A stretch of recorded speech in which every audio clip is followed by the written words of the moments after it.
We had Pam on. So he takes his finger and he's got it in my face. Jake's crying.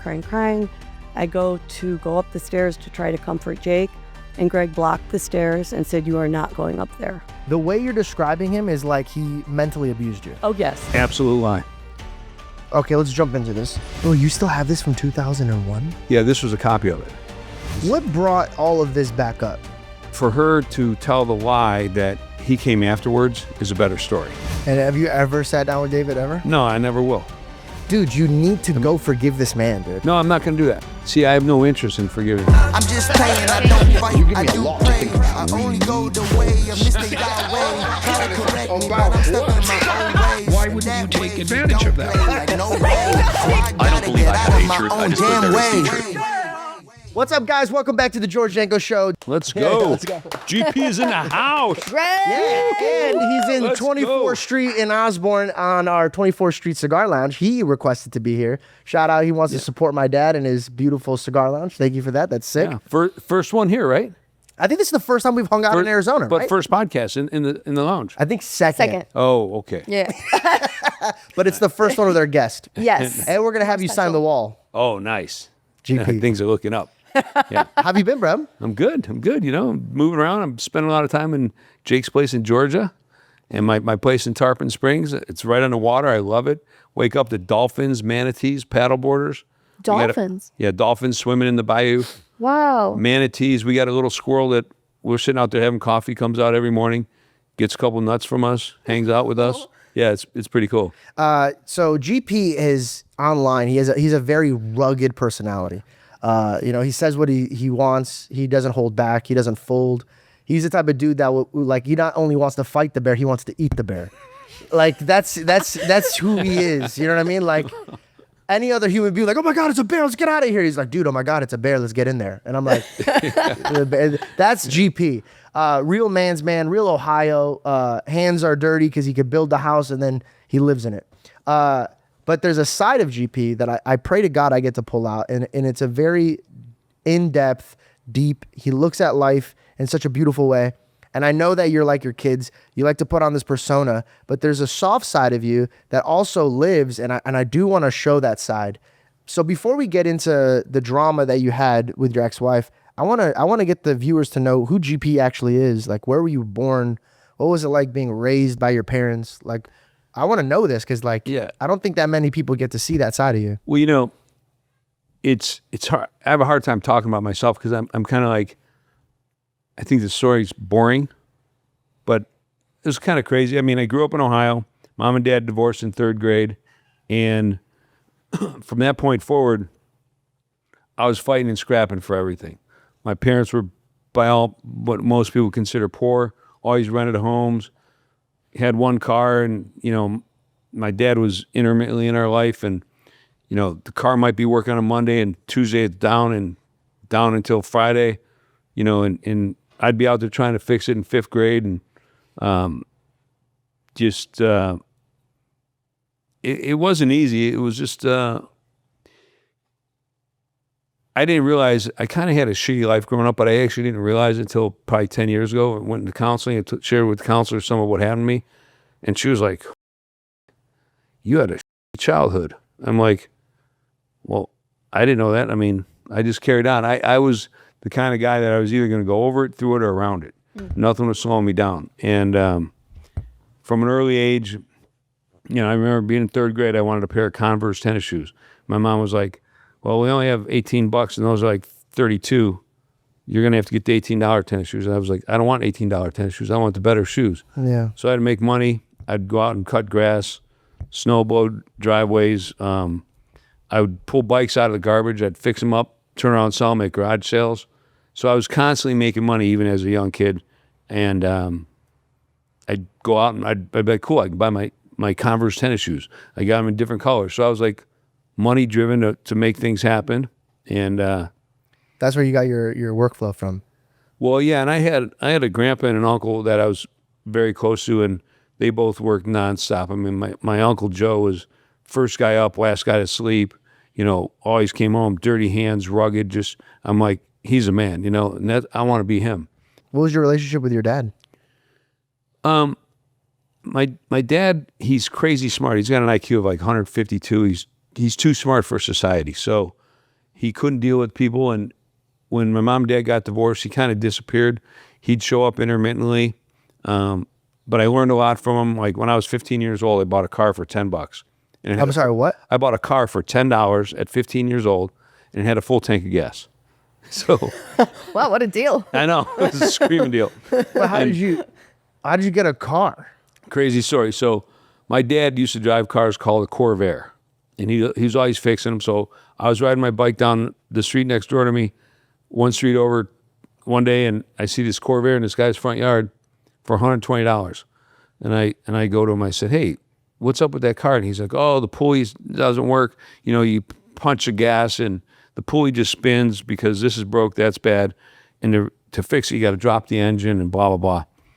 And I said, I'm interested. And he goes, how old are you? And I said, 15.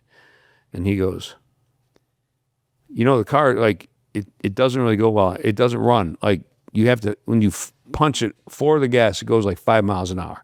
And the engine's burning up. And I said, I can fix it. Because my dad worked on them all the time, and I'd constantly work on them with my dad, so I knew the car. And I said, I'll tell you what, I want to buy it. And he goes, yeah? And I go, and I looked right at him, I go, I'll give you $10 cash right now. I had 18, but I got these shoes. So this guy taps his wife, and he goes, honey, you hear that? And she's like, what? And he goes, this kid wants to give me $10. And I go, cash. And the guy goes, cash. And I go, right now. And he goes, I'll tell you what, if the car is still here, and this is on a Thursday, he goes, if the car is still here on Monday, I'll sell it to you for $10. And I go, you a man of your word? And he goes, yeah. And I go, shake on it. So he shook his hand, and I want to see Such a you. business. I know. And so I rode my bike up and down the street every morning, every day, you know, morning, evening, afternoon, hoping it was still there. Monday Oh, comes. you're checking on it? Yeah, it's still there. So I go knock on his door, and he goes, you're for real? And I go, yeah. So I drove it down the street, around the corner, parked it in the garage, didn't tell my mom I bought it. He gave me the title, and I went and got the title, put it in my name. My mom comes home from work, and I said, guess what I did today? She goes, what? And I go, I bought a car. She goes, I said, I bought a car. It's in the garage.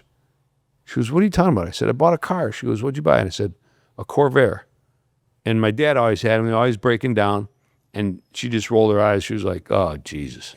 So we went out and looked at it in the garage. She's like, what's your plan? I go, I'm going to work on it. So when I turn 16, I have a car.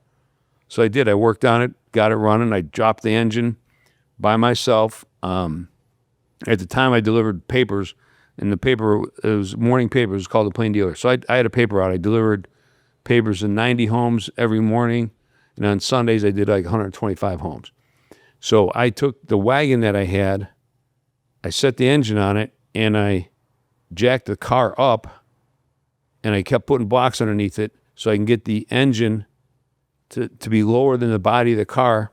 And I pulled the engine out with my wagon. And then I had some of my buddies take the engine, set it over on the side. And then I had another Corvair that I bought for $60 that had a better engine. I took the engine out of that, put it on the wagon, pushed the wagon back underneath the car, lowered the body back down onto it, and then I had a car that was running. Yeah. That's amazing. It was pretty cool. What did your dad think of that? Well, he wasn't around much. He knew I had the car, but he was happy I bought a Corvair because it was what he had. Yeah. But I pretty much did it on my own. What does it feel like? Because, listen, man, like me and you have had deep conversations about you and your kids and your relationship with your kids. And I think so much of their success is banked off of what you had to go through in life. And every time we be in a room and everybody's like, why are these kids just circling past us? And it's because of their work ethic. Yeah. They were just absolutely destroying all of us in their work ethic. Like it wasn't even a comparison. Right. Do you contribute your childhood trauma to like pouring into your kids? Like, do you feel like you did a perfect job, or do you feel like there were some things that you wish you kind of went back and fixed on? You know, one, I don't even like the word perfect. I think the word perfect should be removed. I think it sets up a lot of false expectations and bad hopefuls. Like women are like, oh, I want the perfect wedding. And next thing you know, they're stressing over a flower. Yeah. Get over it, man. Nobody gives a shit about your stupid freaking flowers. No, it's true. It's true. You focus so much on the unimportant things that you actually take away the whole day from yourself. Yeah, like, you know, at the weddings, they always have favors, and all the women get together and make favors. And sometime at some point, women need to stop the man and go, listen, ladies, these favors are stupid. Nobody gives a shit about them. Let's just not fucking do it anymore. What are favors? Like goodie bags and stuff like that? Yeah, goodie bags that they put out. And you know, then a night comes, everybody's lit and drinking wine, and they walk away and the baggies are still there. And it's, you know. This is a personal experience. Yeah, I mean, all the weddings I've gone to, you see it happening. You're like, oh, and I'm like, oh, what's in the baggies? If there's something good, I'm going to take more home. But I open the bag, I'm like, oh, that's stupid. I'll just leave it here. And then I put mine down.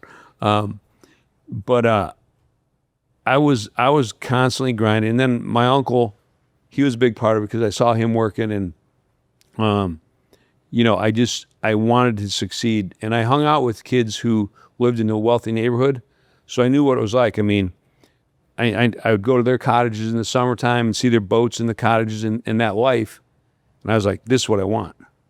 So I've got to get out of this rut of, you know, not having money. So my boys picked that up, and they, you know, they started making money at an early age. I mean, in 10th grade, they both had landscaping companies, and they'd hire kids, and they'd charge $10 an hour, pay the helpers $8 an hour.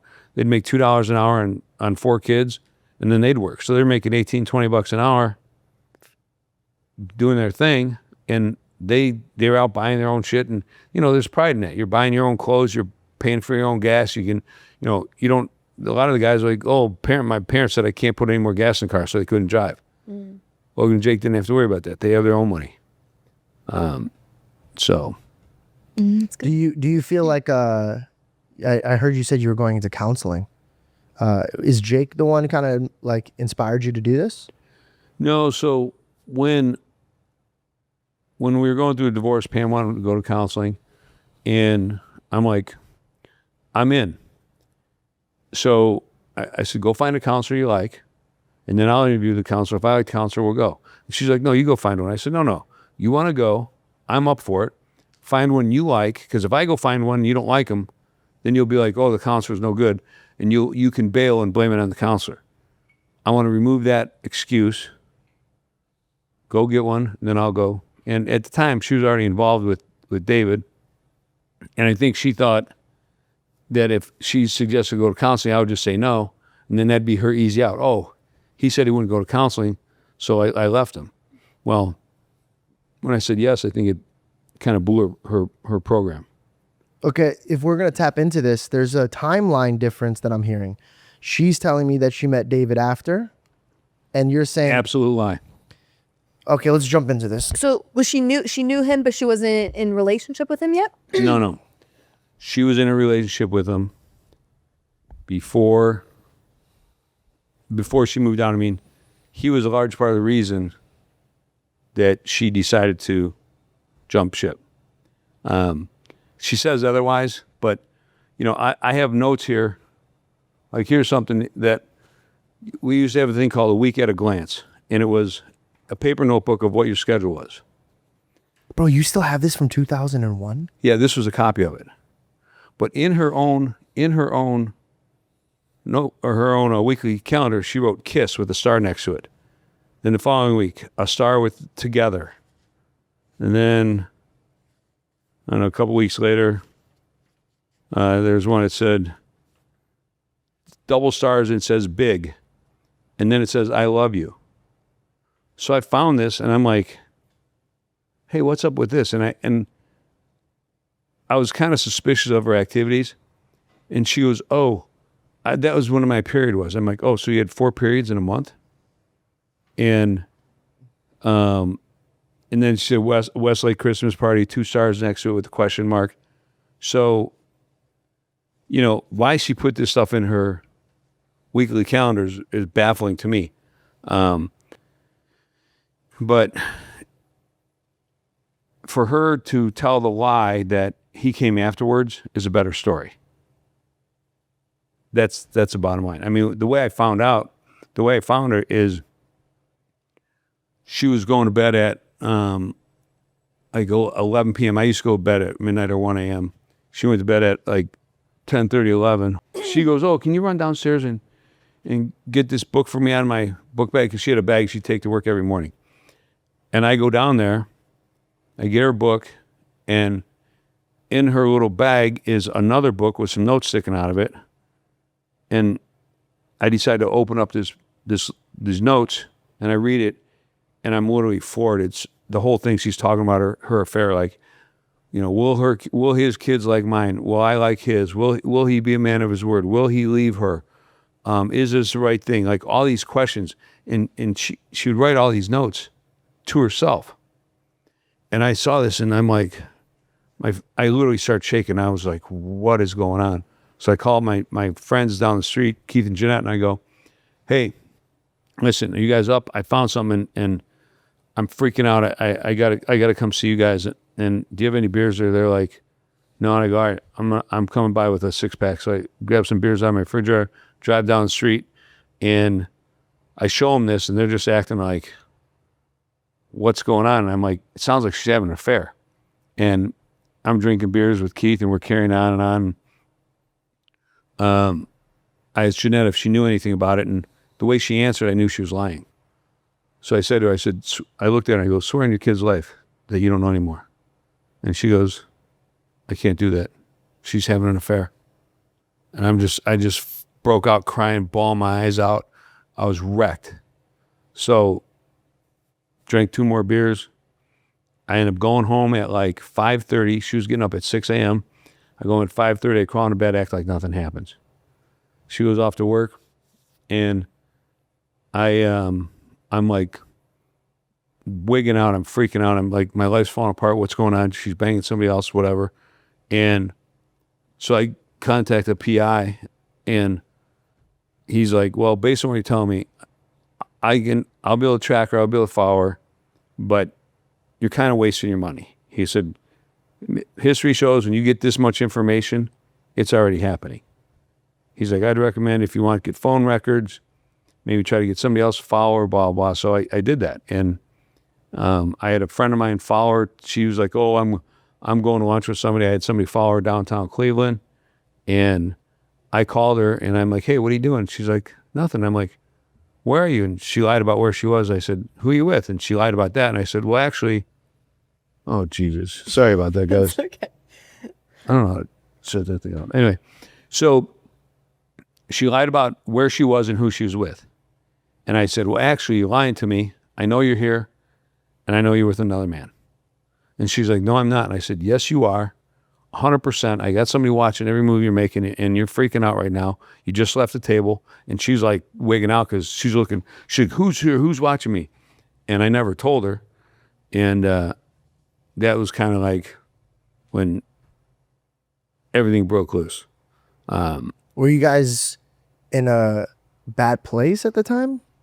Because she makes it seem like you were emotionally abusing her, like mentally abusing her, and making her feel like she was like, you know, she was saying, she used this example of you losing your mind over her while they're driving to go, what was it? See frogs? See frogs or something like that. And Yeah. about the gas. And Okay, so the frog thing, we actually, and I have pictures of Logan and Jake at this frog jumping contest. We actually did go to the frog jumping contest. We actually stayed there and participated. In the podcast, she said that we left. That didn't happen. So during all this, Pam was lying to everybody, lying to her best friends, lying to her parents, lying to her dad, everybody. So imagine living that where your mindset is, I don't know what the proper term is, but when you're living a life of lies and covering up, and you're facing the fact that you want to start this other life with a married man who has 2 kids, you're not sure if it's going to work, the amount of stress on you emotionally, I don't know that you're in a clear thought process to really remember everything the way it's happening. So a lot of the stuff that she wrote was just her own vision. Like we went to the counselor, and she told the counselor that she was getting a massage at this place in Rocky River called Dante Lucci's. Well, Dante Lucci's didn't do massages. And the gal who's our counselor was kind of average looking, kind of homely, the kind of woman you'd never think would go to a high-end place like Dante Lucci's to get her hair done or her nails done. Turns out, she goes, And Pam's telling her, "Oh, I'm getting a massage there," and I had somebody follow her there. Her car was never in the parking lot. We had her license plate, all this other stuff. I mean, I had tape recordings of phone calls, everything. I was dialed in on what was going on. And the counselor goes, "Pam, my friend owns that place. They don't do massages there. Do you want to tell me the truth?" And Pam's like all egg-faced, and she's like, "No, they just started doing them yesterday," or some shit. And When you're already in the hole. yeah, and tough, and I'm like, okay, she's lying to the counselor, she's lying to everybody. This thing is, What brought all of this back up? You guys were doing so Dude. well working together with the children. yeah, so You guys were like, we'll wait until they're married, and then the gloves are off. no, you know what? Sorry. I was thinking all the, I don't even really want to be here talking about this because I just leave it alone. But the fact that she came out here and did some blatant lies that I just cannot live with, I'm not good with. So that's why I'm back. Now, she brought it up because she's promoting her book. She had to have a chapter in me because she wanted to have her say so. And she mentioned the HBO show where I said something, she didn't get her chance. And she's constantly telling people about all this package of notes she has.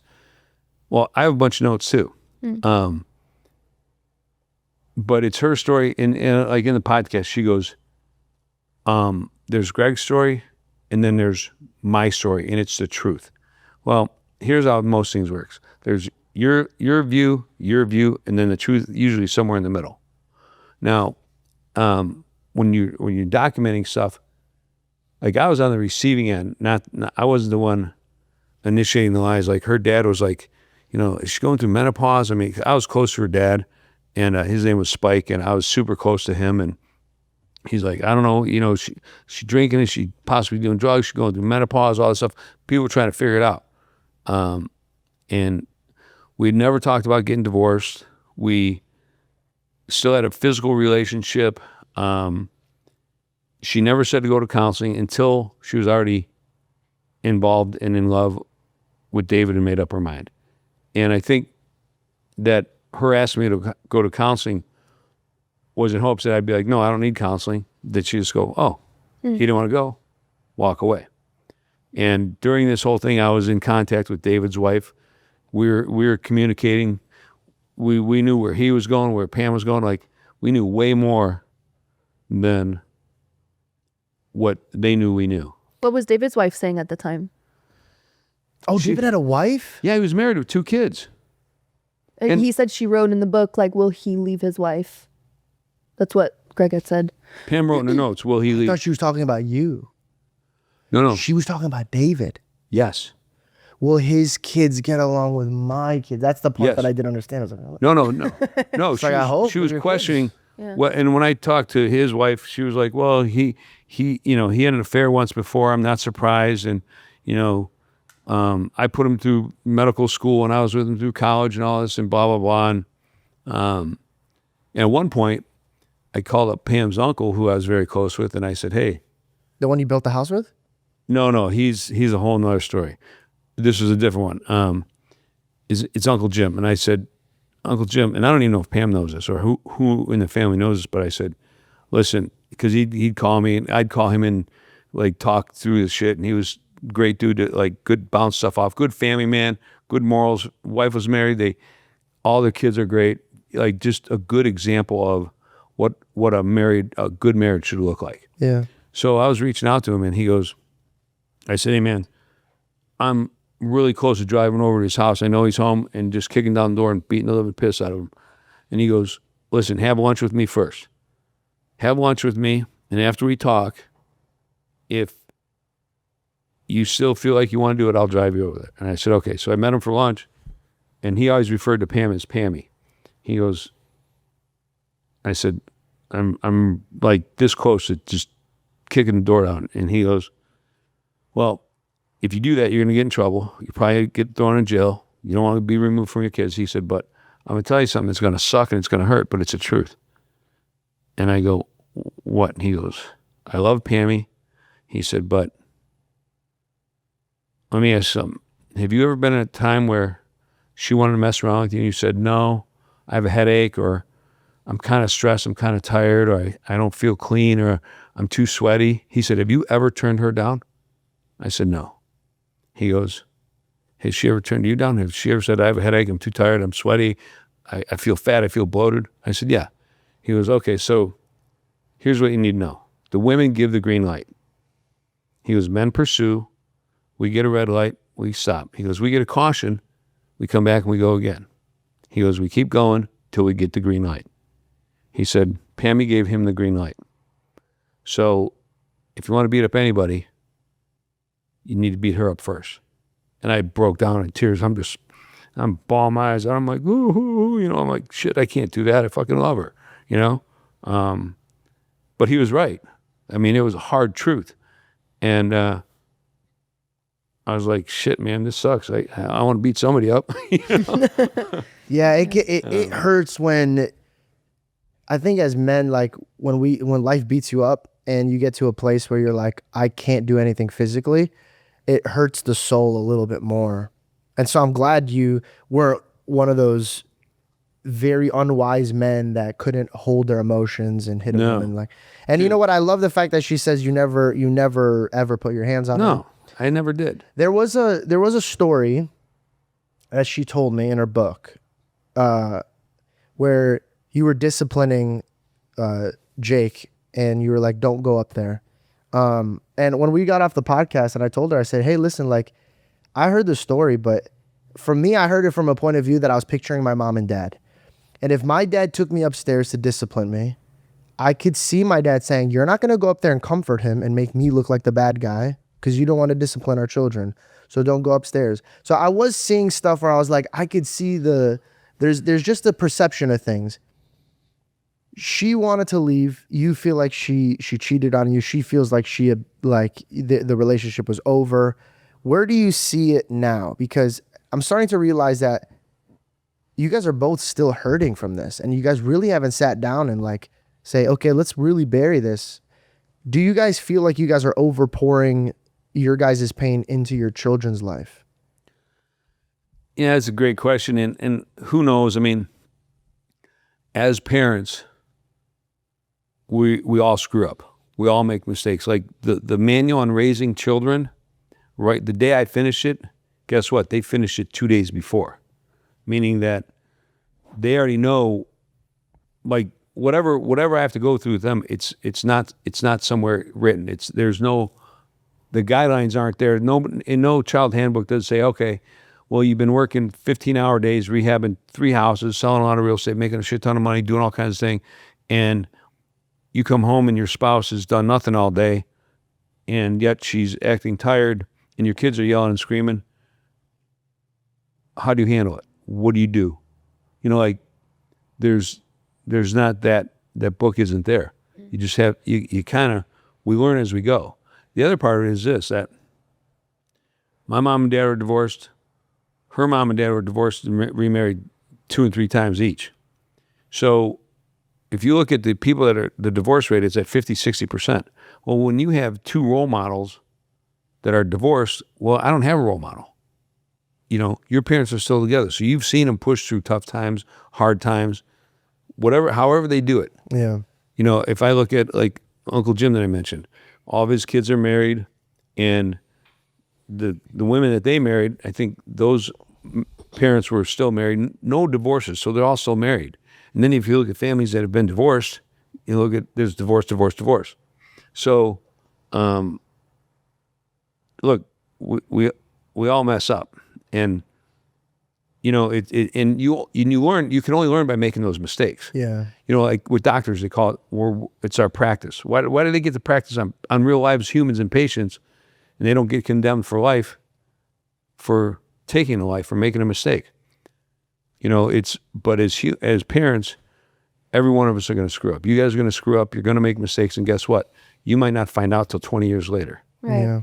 And if I back up time, I had an uncle, when he got disciplined, his dad would make him kneel on hard kernel corns for an hour. Oh my gosh. He'd go out to play, and his knees would be all, like Scratch. indent marks from the kernel corn, and his friends would be like, "Oh, you must have got in trouble. You were kneeling on kernel corns. How long were you kneeling?" And then he'd be like, oh, an hour, you know, and that was the thing. If you did that today, You're going to jail. you're going to jail. You know, I do believe that divorces are a rampant like thing in America, especially when we're in a generation that everybody's just super self-obsessed with their lust or their pride or their ego. I think the reason why me and Belle, I pray to God, are going to last is because we're humble to the fact that we invite the Lord in. And I'm watching the Lord kind of walk into your life. There's a sense of peace that you get when God's with you. When your neighbor was praying with you, you felt that peace. It reminded you of your grandma. Yeah.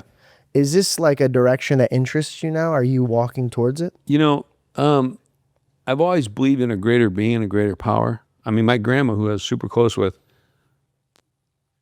prayers morning, noon, and night, before every meal, Bible out, reading every day, every evening, and like in the podcast, Pam said something like, I didn't allow religion. That's a bunch of bullshit. Oh, to be honest, that rubbed me the wrong way. I felt like if that was true, you were the pinnacle on why that family fell apart then. If you stopped them from believing in God. I mean, No. bro, only the devil does that. No, here's how it actually worked. When I was in 8th grade, I had to go to what and Pam mentioned, PSR or whatever, like religion school, after school, and we'd walk after school to this other location, another school, and as we're walking there, every Monday, because it was on Mondays, we'd get in fights with the other kids from the other schools. So like walking there was like, okay, shit, we're going to be fighting kids. And there was this one group of kids who were older and they were always picking on younger kids. And you know, we were like, shit, I don't want to get in a fight because we're going to get in trouble. And then one day we just beat the shit out of these kids and it changed the dynamic of going there. But the whole thing, we'd sit in this class and the teachers were boring and we're like, shit, we're just in this class because my mom and my grandma want me to get confirmed. So then I go sit with the priest and he asks me why I want to get confirmed. And I go, I never said I wanted to. He goes, well, why are you here? And I said, because my mom and my grandma are pretty much forcing me. He goes, well, I said, I don't really understand. I said, to me, my impression is if I'm getting confirmed, it means I'm going to live the life of following God and God as being a person in my life. And I said, and I don't fully understand, like, who made him to make us? And why did, and this is a question I've had since 8th grade. Yeah. Why does God allow bad things happen to good people? And I said that to the guy and he goes, well, you have to have faith. And I go, well, that's not enough for me. He goes, well, then you're not going to be able to get confirmed. And I said, okay. I went home. My mom freaked out on me. Grandma's going to be pissed. And she was dropping F-bombs at me and all this shit. And I was like, okay. I didn't get confirmed. And I was a black sheep for a while. And then my grandma forgave me and my mom moved on. So now fast forward to, I want to get the kids baptized. I said, my impression of the baptism is that we're going to be a leader of the life of God and Jesus and following and doing that whole thing. And I said, and we're not doing that. You're not doing it on your own. I'm not doing it. I said, so we're kind of starting out as a lie. I don't think it's right. And she was like, okay with it. And because to me, I'm going, well, wait, if we're starting out with this pretense as a lie, I don't know, it just seemed wrong to me. Do you still have that question on why, like, God lets bad things happen? I do. You know, like, for example, when those, you know, like, especially when it happens to kids and women, you know, like those 3 Somali guys and murdered that girl under a bridge. She's 13 years old. How and why does that happen? Yeah. You know, like, and so, I mean, what do you say to that? My answer to that is, I think what I do is, sounds really bad, but there's contrast. In Genesis, God says before he created light, darkness hovered over, and it was absence. So think of light and darkness. Jesus is the light, and there is darkness. And when he created us in his image. We're not like this beast that I call a dog animal, Tommy, right? I love Tommy. But if I say sit, he'll sit. I could train him. He's a beast. But God didn't look at us like beast creatures. He looked at us like children. So picture Jake and Logan. or I would actually love for you to read Cain and Abel too, but we'll use Jake and Logan, for example. If the doctor came in and said, hey, I have this new vaccine, and when we inject these kids, they will do whatever you say. Like if you say jump, they'll say, Dad, how high? If they say, yo, I love the color blue, they're obsessed with blue. And then you'll start walking in life with them and realize that this love is not real. Like they didn't choose you because of your characteristics. They didn't choose you because I love the way he taught me how to hunt or to love. For example, Pam, it hurt that she left you, but the truth is the reason you guys fell in love is because you chose each other. And then she chose to separate herself from you. That's her free will. You wouldn't want to be in a marriage where you're like chaining her up and be like, no, you're going to be with me. No. And this is the relationship that we have with God. God gave us the one thing that nothing in this universe holds, and it's the power of free will. And the part is that in free will, we get to choose what is right and what is wrong. And when people reject God, they choose themselves as God. And then now there are limits of what is good and what is bad. Like you and I, when we hear that story, our stomachs turn, bro. But the reason our stomach turns is because we follow the law of God. God was the one that created this law. That's why when he was coming here and he was a ruler, the Jews wanted to kill him because he was too loving and kind. They're like, no, we need a ruthless warrior. We need a lion to come and rip everything apart. And Jesus says, I will do this. I will rebuild my kingdom, but I start with love. He's trying to show us that's how he is. That's his essence. And so that there's the children of God, and then there's the non-children of God. And you and I, our nature is necessarily evil. We're evil. Like if we go out into this, you are on a farm, a seed is planted. Whatever that seed is planted will become the fruits of it. So in this life, what kind of seeds are we planting in our heart? Like when we see men that do that, bro, that's vicious evil. They were planting seeds that their generation before them planted in them. There was a documentary that David just showed me, and it was talking about these type of things. And they're asking their generals, hey, why are your soldiers these little boys? And his answer to them was, who else are they going to have sex with? The monstrosity behind that is the absence of God. It is not because God created that. It is truly to show you the absence of God's creation. So that way, when you see me, right, you've seen me grow up, bro. Like I was 21 when I first met you. Yeah. Who I was when we first met versus now, I would hope you see a different human being. For sure.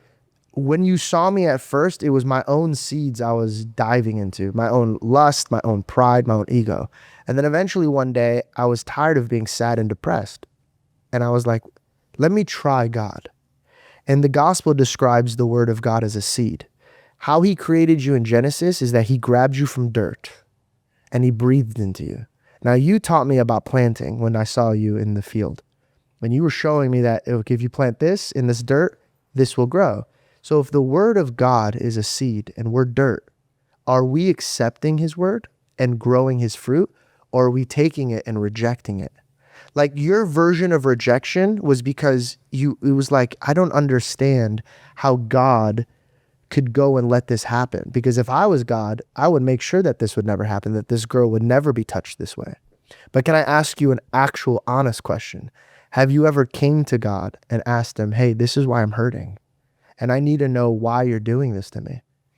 Yeah, so that's the whole thing. Like, I'm kind of like this, the whole God thing, and I'm an analytical thinker, and Yeah. I'm like a scientist. I want some real facts, and Yeah. a lot of people have faith, and like when I started reading the Bible in the 70s, like I'm like writing down notes and I'm highlighting shit and I'm calling her up and I'm like, hey, what about this? And she's like, oh, good question, blah, blah, blah. And, an hour and a half later, we covered 2 paragraphs. Right. You're dissecting it. Yeah, I mean, and part of it is because I'm slightly retarded. It takes a little longer. Hey, but- buddy. Hey, you're preaching to the choir, my man. You're preaching to the choir. But also, that's everybody. Nobody picks up a Bible, reads it, and knows exactly what he's talking about. Okay. But can I say something? Yeah. Dr. Jordan Peterson is He's great. one of the most wisest human beings I've ever talked to. Yeah. But he still wrestles with it the same way you do. And I've came to this conclusion. God asks us to submit. Can I use you as an example? Sure. You're a father. You have 2 beautiful children. Yeah. I think you did a fantastic job as a father. Same. Thank you. When you walk into the room and you say, son, grab the lawnmower, grab this, your son, the way you raised him to be a good son, be like, yes, dad, okay. Or maybe if he's a little, well, dad, it's Saturday, right?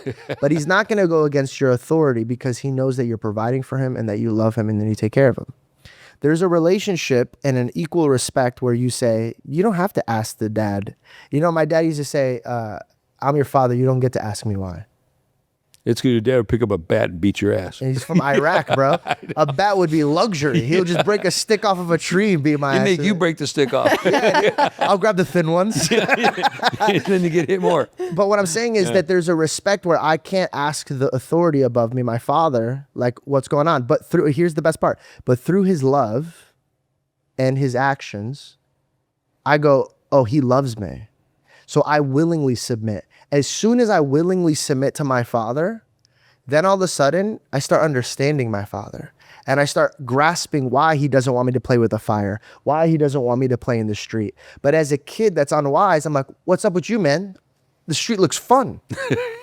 But my dad's not going to sit here and try to explain to a 5-year-old, you could die in a moment's notice.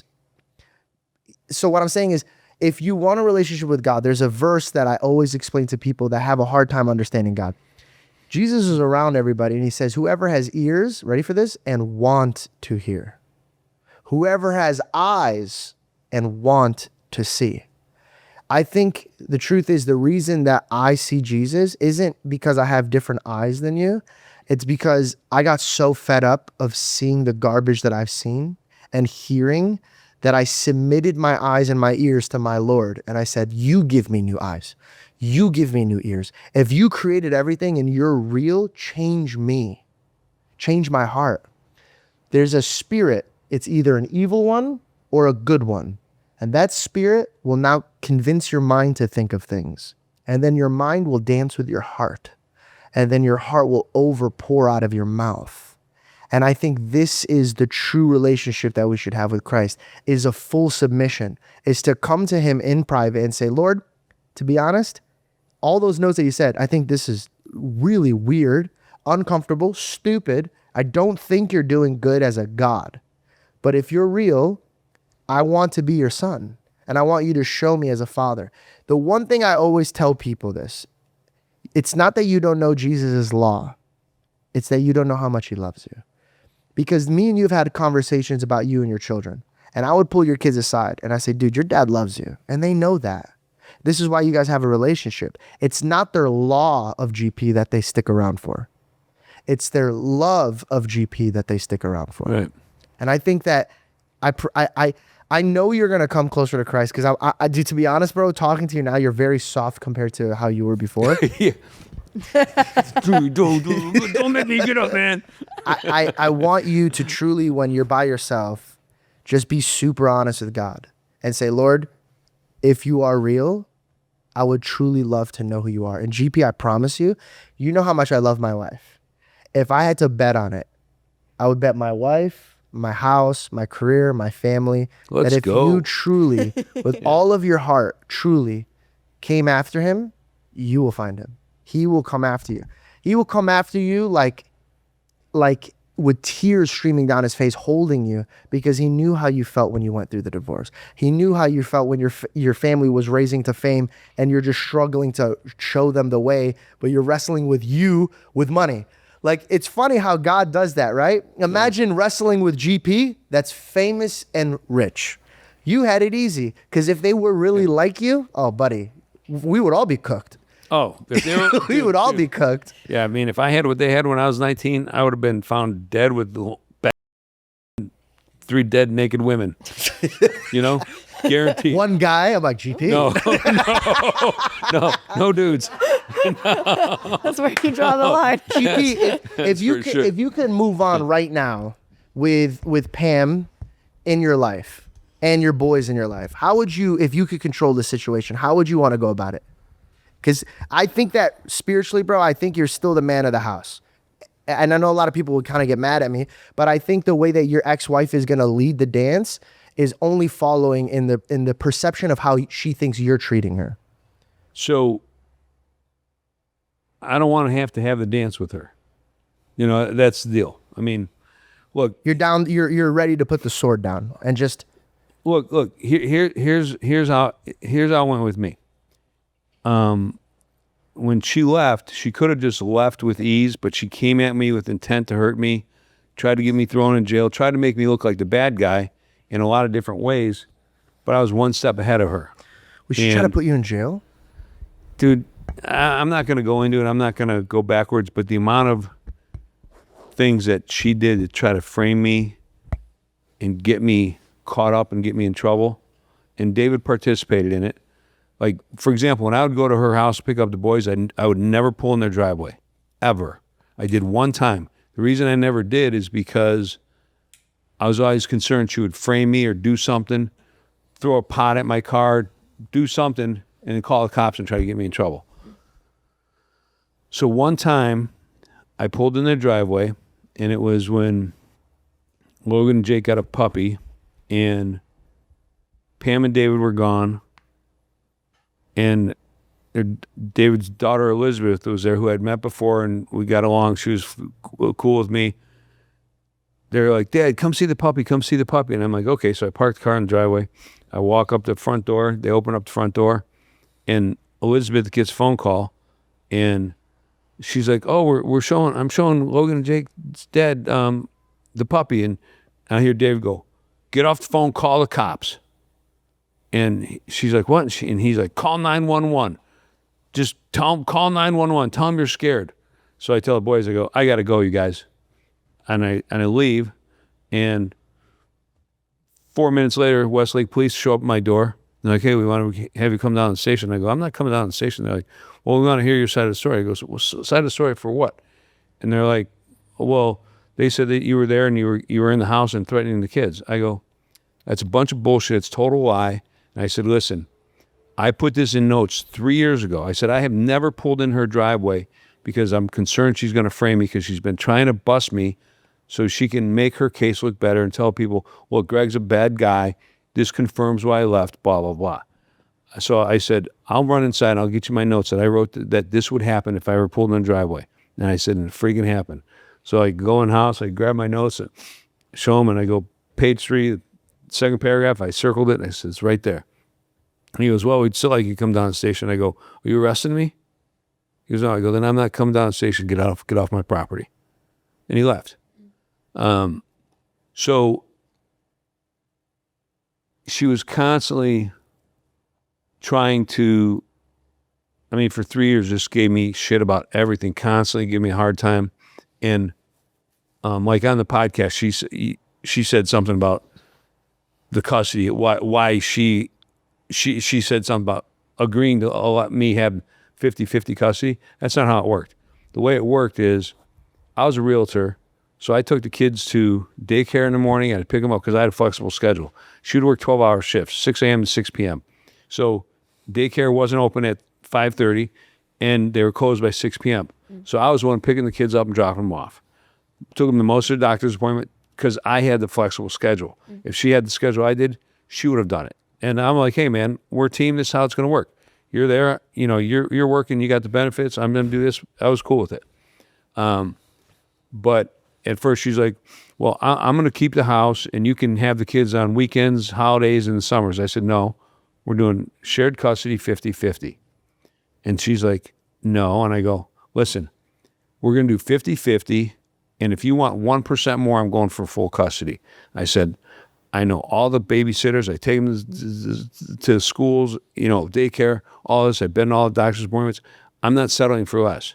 And I said, and if you think you want more than 50%, I will make your life a living hell. I'm not giving up custody of my boys. Not going to happen. And at that time in Cleveland, it was kind of like women always got to say so because they were women, which is the dumbest thing in the world. Like, I know a lot of moms that are shitty moms, and the dads that submit to that, you're a candy-ass dad, in my opinion. If you're not fighting for your kid, you're wrong. So I wasn't going to do it. So You don't want to roll over, especially for your kids. no, I wasn't rolling over for him. And, and when I started dating, I'd tell women, hey, I have my kids a week at a time, week on, week off. And they go, oh, I love that. I admire it. And then I want to circle to that because she said that you already had a woman in the house within 2 weeks of that. Is that true? No, dude. Listen, here's how it happened. When she moved out, for 90 days, I didn't drink. I didn't drink coffee. I didn't smoke weed. I didn't chase any tail because I wanted to feel all the pain. I wanted to feel the raw emotions. I didn't want to be drinking coffee because I was like, you know what? Myself, yeah. Well, I didn't want to be kind of a little jacked up and I walk into a place and I see them and he says some smart ass comment and I beat his ass. So I'm like, all right, I'm not going to do that. I wasn't drinking because I wanted to feel everything. And also, I didn't want her to call the cops and make something up and the cops come to my house and I'm drunk with the kids there. So, Oh, damn. So you were paranoid, huh? no, I wasn't paranoid. I was careful. I was gonna say, I was like, what gave you the wisdom to even be so, in a time of so much pain, you're so blinded by your emotions. Sometimes it's hard to think straight. I was more committed to my kids than she does. She was committed to what she wanted. And one of the notes I had here, I remember asking her something here. I'll pull this up. Let me see here. It might be. Oh, here it is. 22502. Pam says her priority for separation is money and financial security was number 1. Number 2 is the kids. And number 3, the ability to be free and do what she wants, when she wants, with who she wants. I told her mine was the boys. She asked what else, and I said, that's it. If I look out for them, the rest will fall into place. She said, oh, aren't you Mr. All Caring? Aren't you Mr. Nice Guy? I said, no, we just have different priorities. So where was this conversation? I didn't write that down. I don't know. But, and even when I dated, women were like, oh my gosh, they admired that a man was so committed to their kids. And then when they saw that I lived that life, they didn't like the idea of being second. Because the way I'd tell them, I'd say, listen, the week I have my boys, they're number 1. You can be number 2. Your dog can be number 3. My dog will be number 4, and I'll be number 5. But if my boys need me, for whatever reason, they're always going to be number 1. And then I would say the week they're with their mom, you can be number 1. Your dog can be 2. Mine will be 3, and I'll be 4. But if the boys need me for something, you're no longer number 1 ever. And, like the one that she was referring to, because I actually texted Pam, I'm like, who are you referring to that moved in? I said, I saw it on a podcast. And she was like, I don't want to say her name. I'm like, why? She's like, she just didn't want to say her name. And I'm like, well, who are you talking about? Well, the only woman who moved in with me, so the first gal that I dated after Pam left, her name was Kelly. And Not Kelly. Not Kelly. no, not this Kelly. Just No, like Kelly's, huh? yeah. It's a Kelly thing. And part of what she didn't plan on is that Kelly was like 5'9" and smoking pretty. And like first class everything, jewelry, clothes, getting her nails done, hair done, like and she ended up liking me because I was just a rugged, raw dude. The guy she was with before was accountant, businessman. I was completely different. So she was drawn to that. And Pam wasn't expecting to see me with such a pretty woman. And Logan and Jake both liked her, but Jake freaking loved her. Like, loved That her. must have hurt her. There's no way you can prepare for that. There's no way. Yeah. And Kelly was great at making sure Pam saw it and felt it. And you know what? Yeah, I mean, when you're in that predicament, it's like, every man's gonna deny this and be like, no, that's rude. But it's like, bro, if you just get out of a divorce and you're watching what you thought was gonna be the love of your life forever, publicly you're walking around with somebody else, the first thing any normal man's gonna want to do is get a refill yeah. and then get a girl to make him feel or like look like he's put together. Now, I want to actually dive deeper into that. Was that something just to fill the void, or were you actually into Kelly? No, so actually it started out, she worked in the same office as me, and we were just hanging out, and I was crying my woes, and she was going through a breakup and all this stuff, and one night we were out, and she goes, don't you get it? And I said, what? She goes, you're totally oblivious. And I said, what are you talking about? She goes, I'm in love with you. And I go, really? She's like, yeah. I'm like, wow. And she goes, how could you not know? I said, well, I don't know, I've been a little mindful for the last 4 months. And she's like, we hang out, we have fun, blah, blah, blah. And I'm like, I know, but I'm not there. And she's like, well, when you're ready, I'm here. And, we kept hanging out. And a few months later, I officially started dating her, but she never moved in with me. The first woman, I did have a woman move in with me. Her name was Danielle. It was 3 years later. She had 3 kids. Logan and Jake were like, have her move in. I thought I was going to marry her. She ended up getting hooked on Oxycontin, so I booted her. She was out of my house, and her 3 kids were living with me for a month while she was gone. Oh. And, but Kelly never moved in with me. Pam's story is, I don't know where it came from. Absolutely no truth to it. Do you guys like, Jake and Logan might have really, really strong strengths when it comes to leadership, working, but when it comes to sharing their emotions, I don't think they're equipped with it. I don't know them now. It's been years, but how do you guys feel about that? Do you feel like you kind of on the same train? It's hard to express your emotions. Like, have you ever sat down with your children and talked about the divorce? Not really. I don't know. Like, how do you sit down and go, hey guys, let's talk about this thing? And I wasn't the best at sharing my emotions. I wasn't a great dad teaching my boys how to be emotional boys, because Nobody taught you how to do nobody taught. I mean, my dad probably told me in my entire life, I love you. I can count them on one hand. I tell my boys every morning, every night, I love you. You're getting on a bus, love you guys. Come home from school, love you guys. I mean, all the time. So, there's different generations of how we are taught to share that emotion and have that thing. And I remember when Logan killed his first deer, he cried. And he's like, Dad, he's like, this is the happiest day of my life, but I'm crying. And he cried for a different reason. Yeah, he's like, but why am I crying? I'm like, Logan, you're crying tears of emotion. I said, for you to experience tears of emotion at this age, you're so lucky. I said, I didn't have that till I was 21 or 22 years old. I said, really? Yeah, I said, so you're extremely lucky. I said, you worked hard, you took the life of something, and it's okay. Give me a hug. And I hugged him, and, he was cool, and he kept crying. He was like, is it okay if I'm crying? I'm like, absolutely, dude. Like, cry on. It was cool. Now, when I was younger, if I would have cried when I shot my first deer, my dad would have probably been like, stop crying, you pansy ass. And that's where the generation is different. Now, I think it's going the other way. Now, I think parents are being too soft. Yeah. I think, Maybe because a lot of the parents that are teaching right now grew up with parents that were raised like how you were. And sometimes when you overcompensate, you turn the plane too far around. Yeah. I think that you guys, listen, Jake and Logan and Pam and you are very, very good on getting in front of the camera. You guys have this confidence to you guys that not that many human beings get to walk around with. I would channel that confidence into sitting down with them. Honestly, even bringing your ex-wife and sitting down and just all of you guys sitting down and be like, yo, let's hash this out. Let's talk. Everybody gets to express themselves. Let's move on to this as a family. I know you guys maybe are not wife and husband right now, but you guys still will always have Jake and Logan. And I think it'll be beneficial for not only your heart, Pam's heart, but for Jake and Logan to have that example of like, okay, like, maybe things don't work out the way we want, but we can handle them in a really responsible, loving way. And I think you're doing well, bro. I think from just talking to you now versus when I met you when I was 21, bro, like,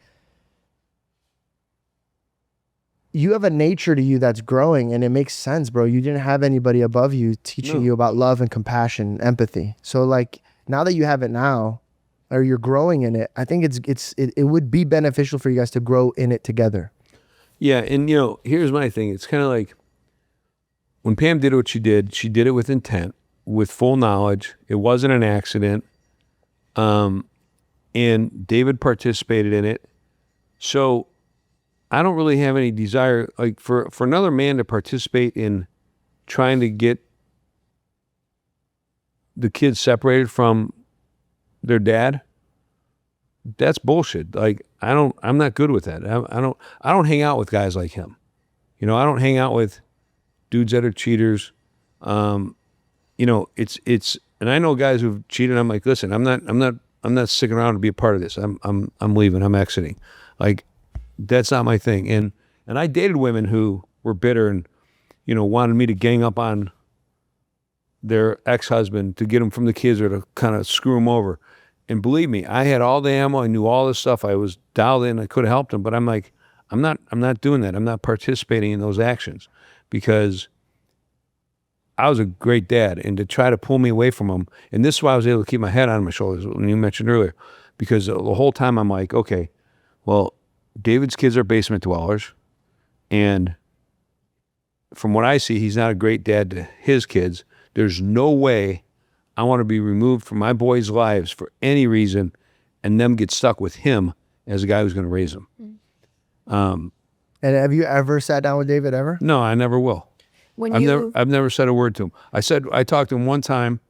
Was when you guys were snowboarding or skiing? Yeah, snowboarding. Yeah. And that was it. And I got nothing to say to him. When you're around him to this day, do you feel a lot of resentment and like anger towards him? Do you think you'd ever be able to forgive? I don't have a desire to forgive. When you do something with intent, like we you never covered the girl under the bridge. Like you told me about the bad guys, I understand that. But the girl, why did she have to be put through that horrific ending, that holy terror that could never be erased? I don't understand that. And I don't have a desire to forgive a man who's a grown adult. He's smart. He's a doctor. He's got to have some brains. Yeah. He knew what he was doing. Yeah. He was fully aware, and he chose to take those actions, and I don't support that. Check this out. When you talk about forgiveness, right? I'm going to say something to you, and I pray that this seed plants in your heart and you understand where I'm coming from on this. The reason why we should forgive somebody, even though this man deserves no forgiveness, right? We look at him, we weigh out what he did. We saw what he did when it comes to separating you and your children, taking your wife, doing all these things. If this was a Wild West, you would kill him with your bare hands and keep it moving. We know this. Be happy about it. Yeah, with a smile on your face. All day long. Now check this out. Your Father in heaven says, before you come to me, before me and you talk, go and forgive your debtors. Now, you sit there and you go, but why? I didn't do anything. So why would I have to do that?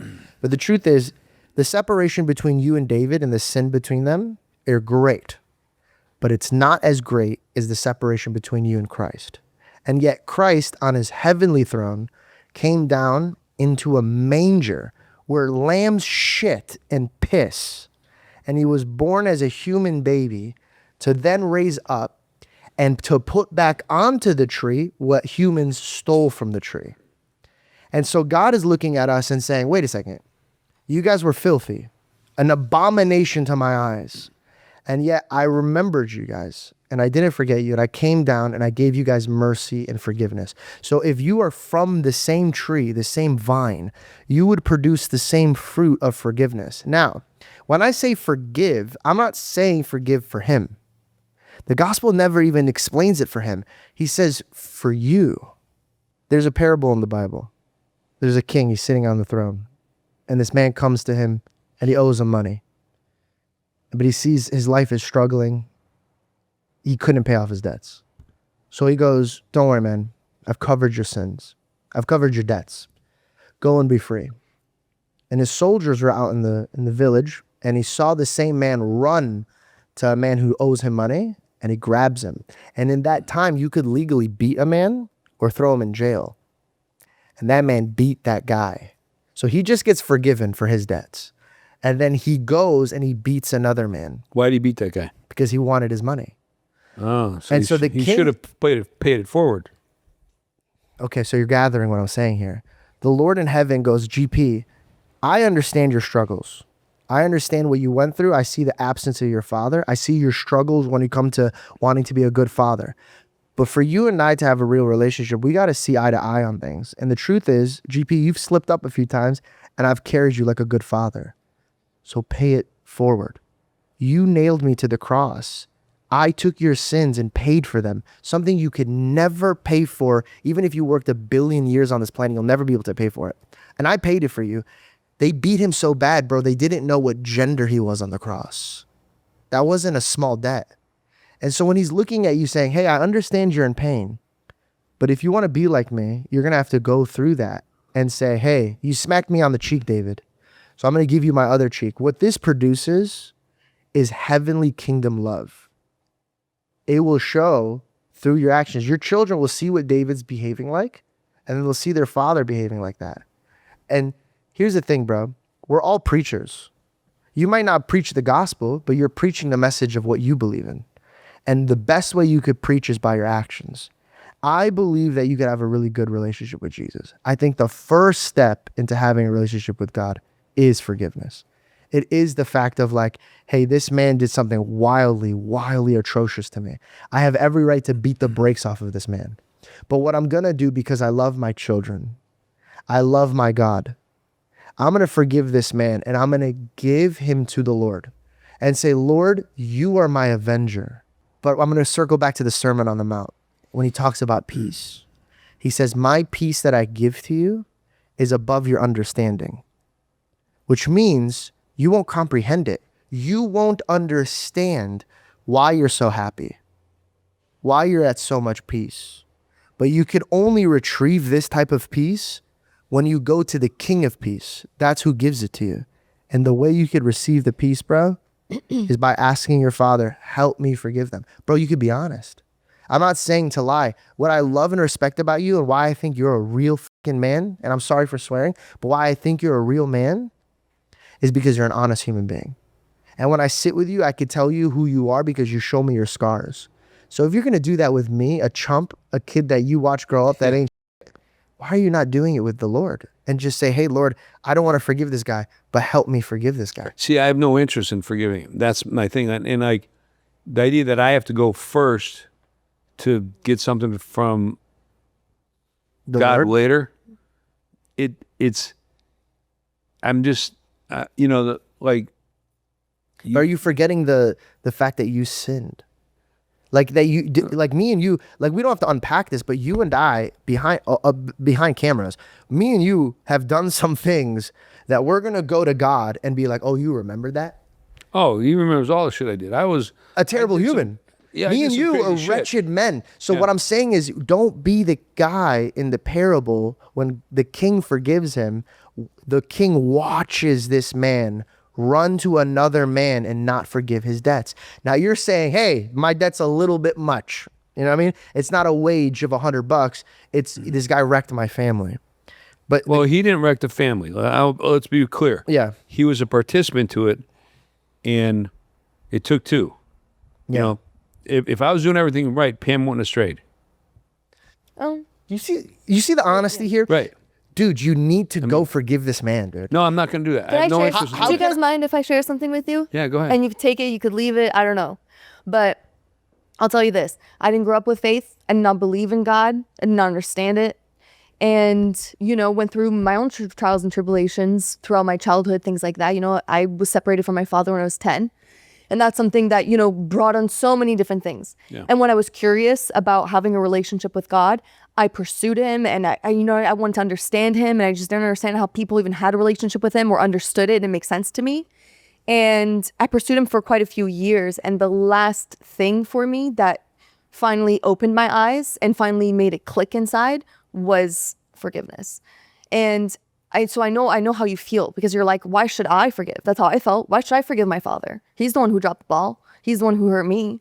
So why do I have to be? I the couldn't one? imagine being a father and walking out on you. Like, incomprehensible. Well, but Whatever his reason is, it's unacceptable to me. right. And that's I don't mean to jump in on you, but when I heard this story, I was just as angry. But you know what I told her? I looked in her eyes when she was angry and she had tears in her heart. I said, the only way out of this pain is forgiving him. Now, please continue because I understand. I understand his fury because he loves Belle so much, bro. That like I know right now he's not even listening to what he says because in his mind he's like, who can leave this baby angel Right. over here? I Yeah. get it. So I just Miss want to make out on sure. I all want to that tie stuff. that knot. Before He we missed go so much. He missed way more than you did. Way more. yeah. Yeah. Thank you. I love you for that. Thank you. But I think it was becoming an adult and growing up and realizing that you were saying this in the beginning. We're going to make mistakes. We're all doing this for the first time. And so it was me realizing like he's doing this for the first time. He had his own demons and problems.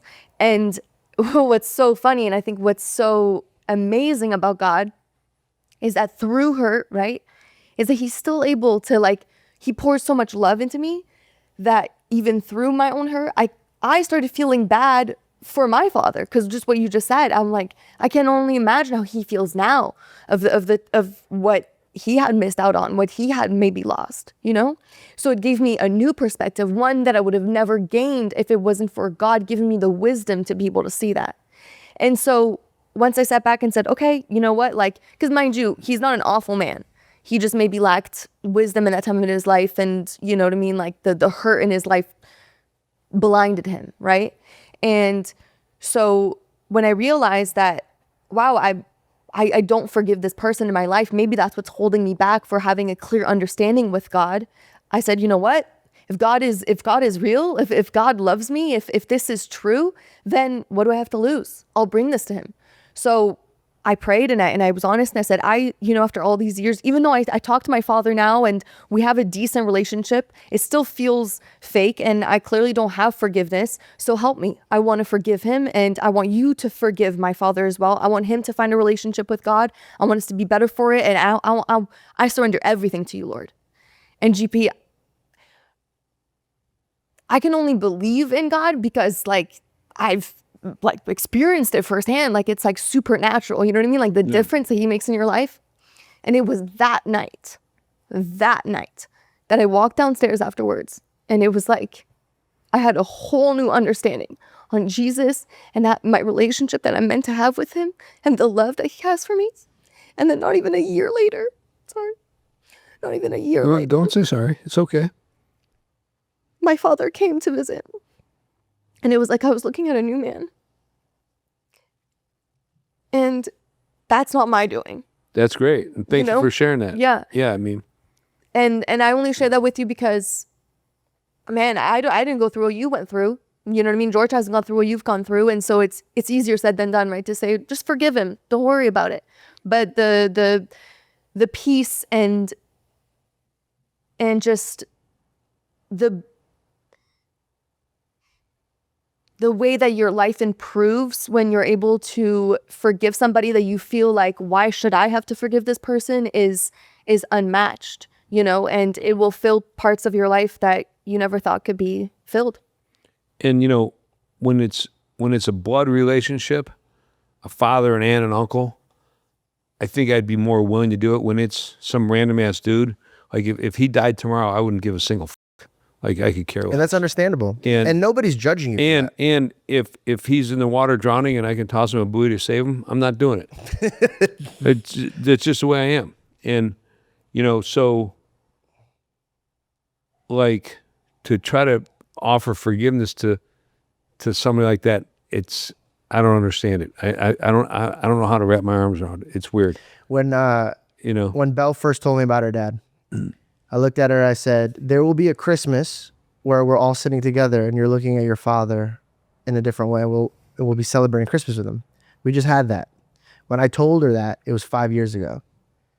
I think it only took 5 years because it took her 5 years to submit. So what we're trying to do as a pillar of salt and dirt on this earth, we're trying to explain to God why his laws of forgiveness doesn't make sense. I understand to forgive your neighbor, but Lord, this is why I feel like I shouldn't forgive. But here, I want you to say this. Above your understanding, because you keep saying, I don't understand this. Peter was on the boat. Who's Peter? Peter's one of the disciples. He's kind of like you and I, bro. Like, realistically. When Jesus came down, he didn't choose. He's a good-looking dude. Yeah, he's a very good-looking dude. Let's go. He's a very good-looking dude. Yeah, but what he has is a lot of rage, bro. He had a lot of anger. He had a lot of pride. He would walk around being boastful, being angry. He didn't know how to hold his emotions. He was a real man's man, bro. Like a real man's man. But he's standing on the boat. And Jesus is standing on the water. And there's a storm going. And he's terrified. But he says, but Lord, if that is you, call me to you. And I will come. And so he goes, Peter, come. And so he stands on the water. And at the time, bro, you're like, yes, exactly. You're like, dude, I'm standing on water. I'm standing where I should not be. I can't understand this with my mind. Right. Peter was standing on the water and he was looking at Jesus. Everything was fine. Then he started hearing the storm. And then he turned his eyes away from God and he looked at his problems. And he sunk. And then Jesus grabbed them and pulled them up. The reason why Jesus paints this beautiful story is because he was so concerned with his heart and his feelings and his agenda and his problems that he forgot his Father. When you look at your children messing around and they're getting scared, if they ever came to you and said, Dad, I'm scared about this roof above my head, I'm not going to have it, or this meal in front, you would feel like a bad father. You'd be like, what are you talking about? Why are you worried about this? That doesn't concern you. That concerns me. I'll take care of you. So go to your Father and say, Lord, I don't understand. Why is George and Shauna telling me to forgive? I don't want to forgive. I do not want to forgive, Lord, but change my heart and mind if it's in your will. And then you'll move. I'm not asking you to move now. I don't ask a man to take a shower and then jump in and then come out of the shower and then get cleaned and then go to God. God says, come as you are. He doesn't say clean up and then come to me. I want to talk to you about Lazarus.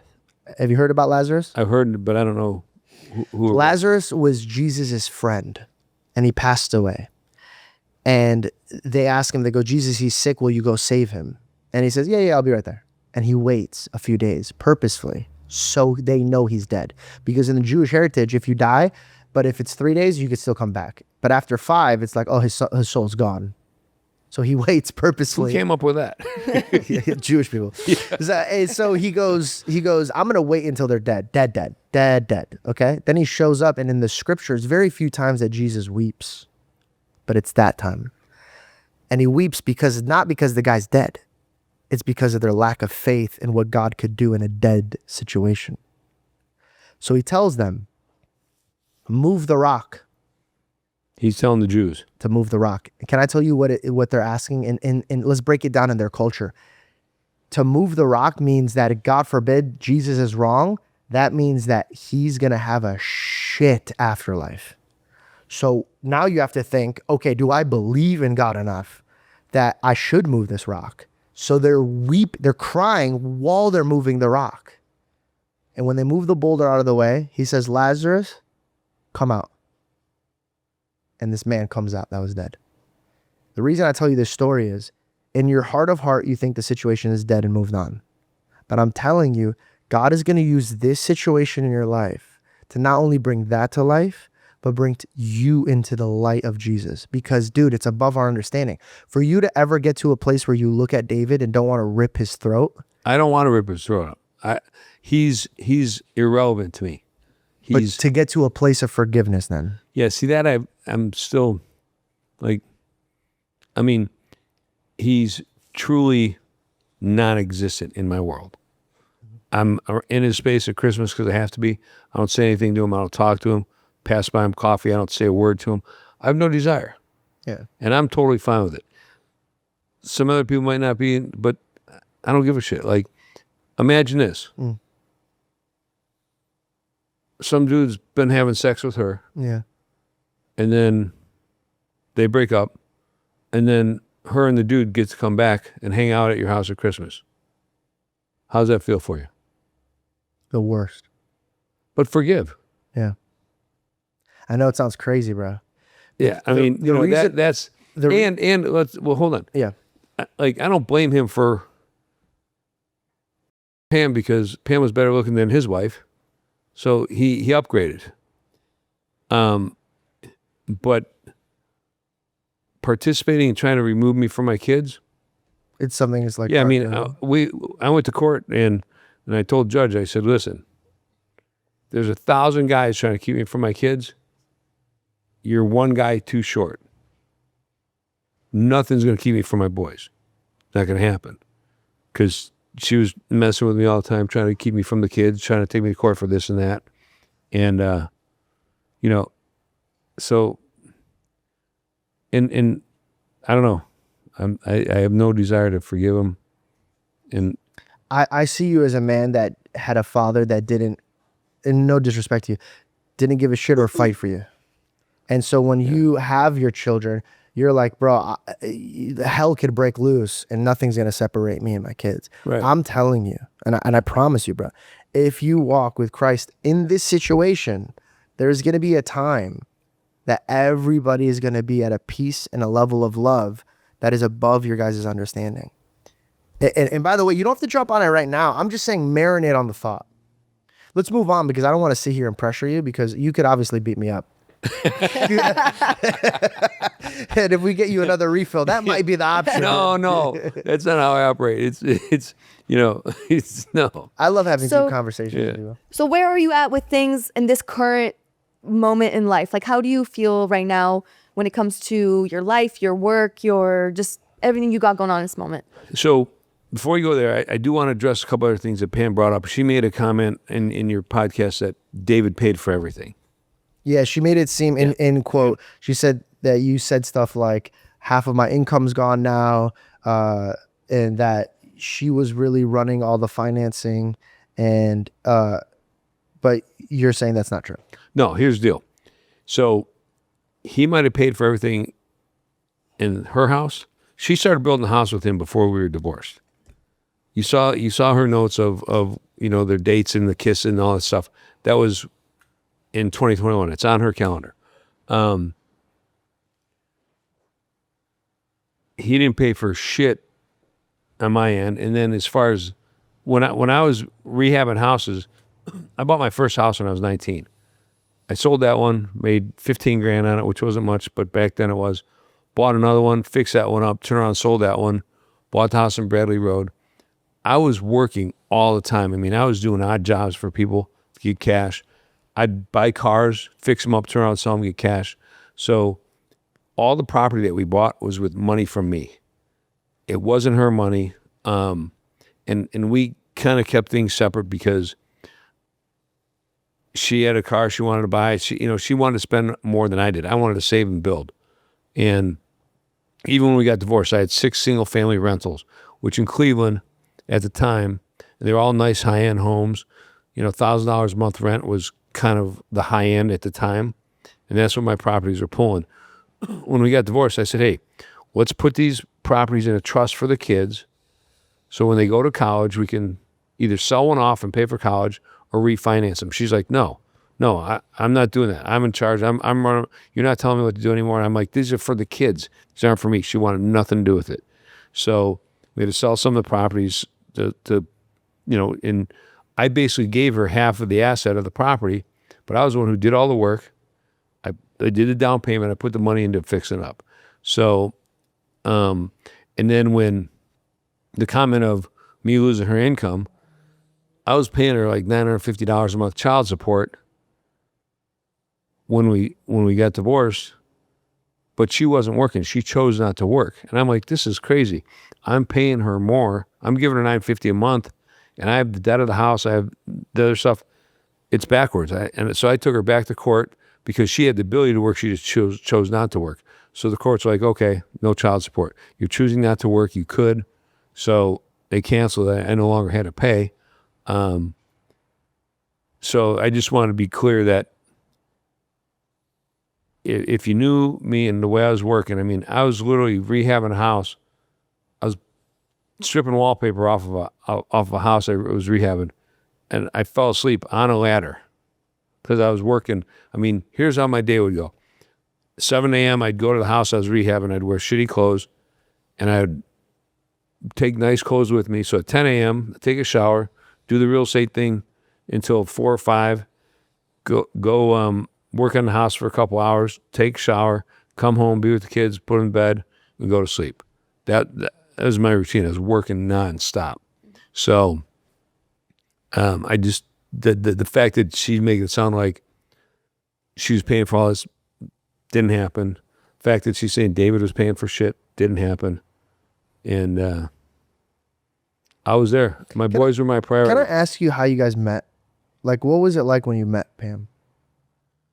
Yeah, we met in high school, and she was dating a friend of mine, and he was wasn't treating her well and wasn't nice to her and stuff. And I'm like, dude, if you break up with her, I'm chasing that. So they broke up, and I chased it and caught it. Yeah. So can I ask you something back to kind of George's earlier point? She had spoken about the fact that on the reality show that you guys are doing as a family, you had brought some things up maybe about your guys' divorce, and then that brought her to want to write her book. Yeah. What's your stance on that? What got stirred back up for you? What did you bring up? I don't know. I don't know. Here's what I know though. Like, to me, I didn't give a shit about that show. And it was funny because Logan and Nina are like, Dad, you're the star of the show. And, you know, I think you said it. A couple of Yeah, you I've always said it. Yeah. And I was like, I don't know, like, I still have a lot of film and stuff that I never turned over to the show. The show wanted us to give them everything from their life, and I didn't because I didn't care for the directors. And I don't know what she was referring to on the show.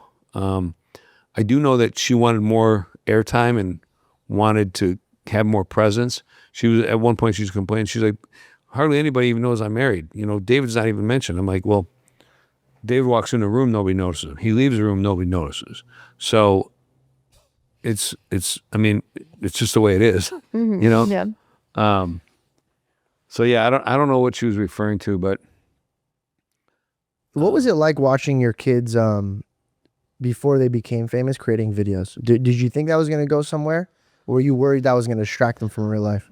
no. So it actually started because I started filming them in 5th grade football, and we'd film football, then we'd watch it back to see where they get better and where there are holes in the game and all this other stuff. And then they would start using the camera to film them just doing stupid stuff around the house. Yeah.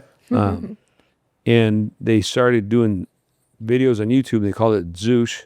Oh my gosh, Zoosh. Zeus. Whoa. Yeah. That was they made it together. Yeah, they were They doing it started together. together. Yeah. Oh my gosh, you threw me back. Whoa. Yeah, yeah. And when they first started doing it, I was like their stunt coordinator, and you know, I was like, you guys gonna ride that bike off the pigtail? We want the wheel to come off. Let me loosen the nuts on the thing. You know, you're gonna break through the back of the door. I took a saw and I'm like, cut the back of the door to make it weak, so when they broke through it, Yeah.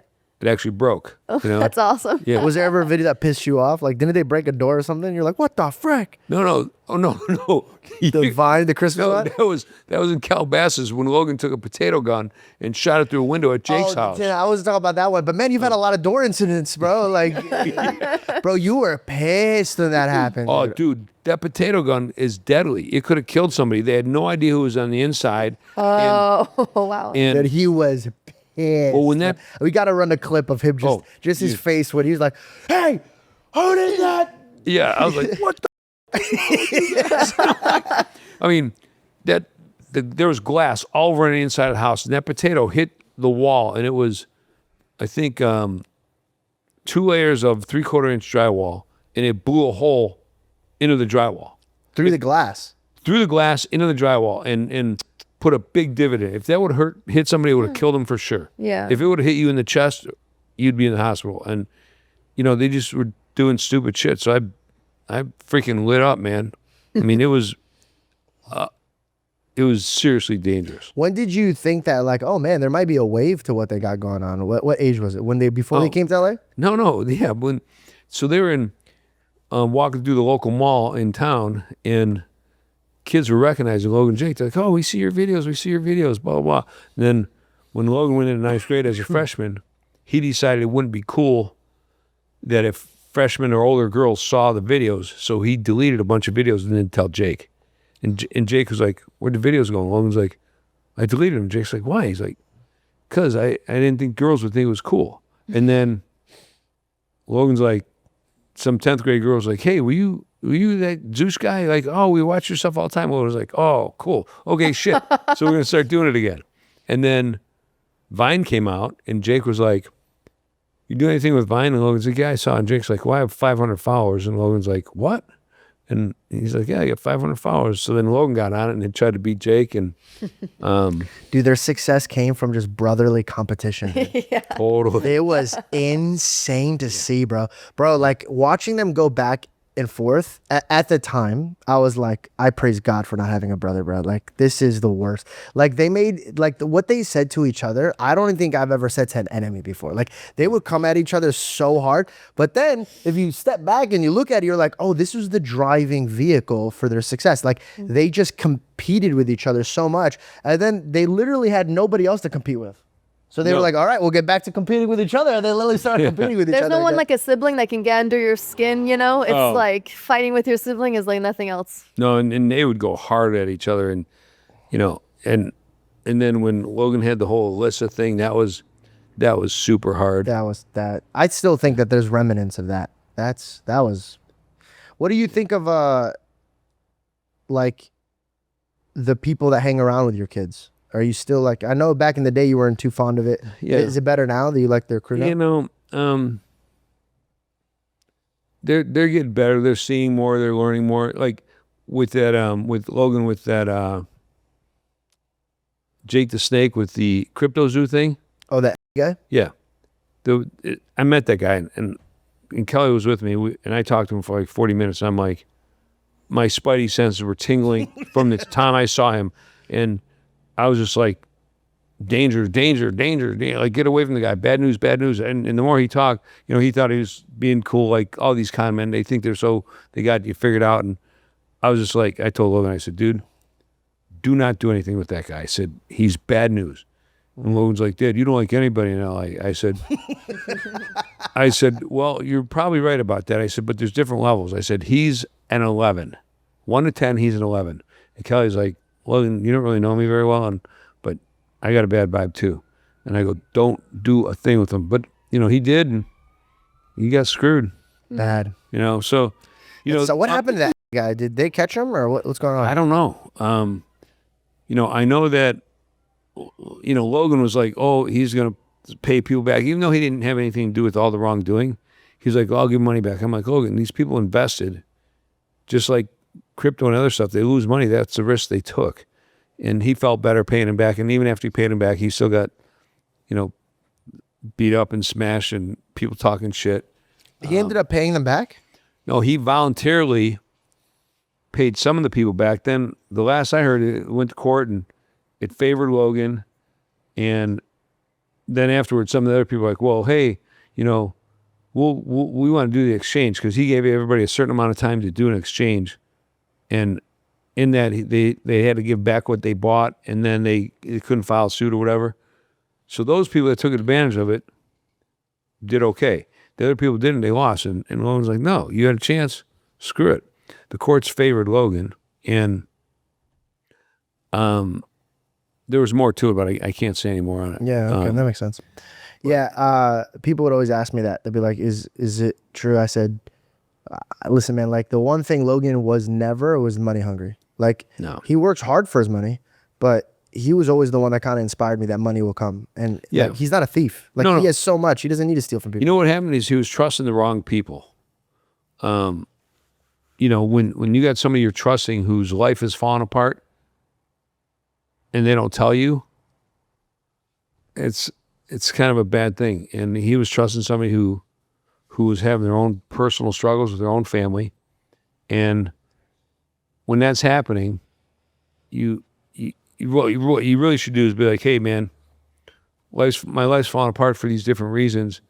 I got to step back from helping you with this. Get somebody else, because I'm not able to clearly think and pay attention to what's going on. Yeah, yeah, I remember I think you were there with me. Like, we were at Olivia, that singer's house. And that's when he like found out about all that stuff. And I was on the other side of the room, and I just see his face turn white, and his back hits the fridge and it slides down, and he was just staring at his phone. And he was like, it's all gone. And I watched it happen, and in the time I was just kind of like, oh, that sucks, bro. Like, his project, it was a really big project for him, but also it was that Polaroid thing.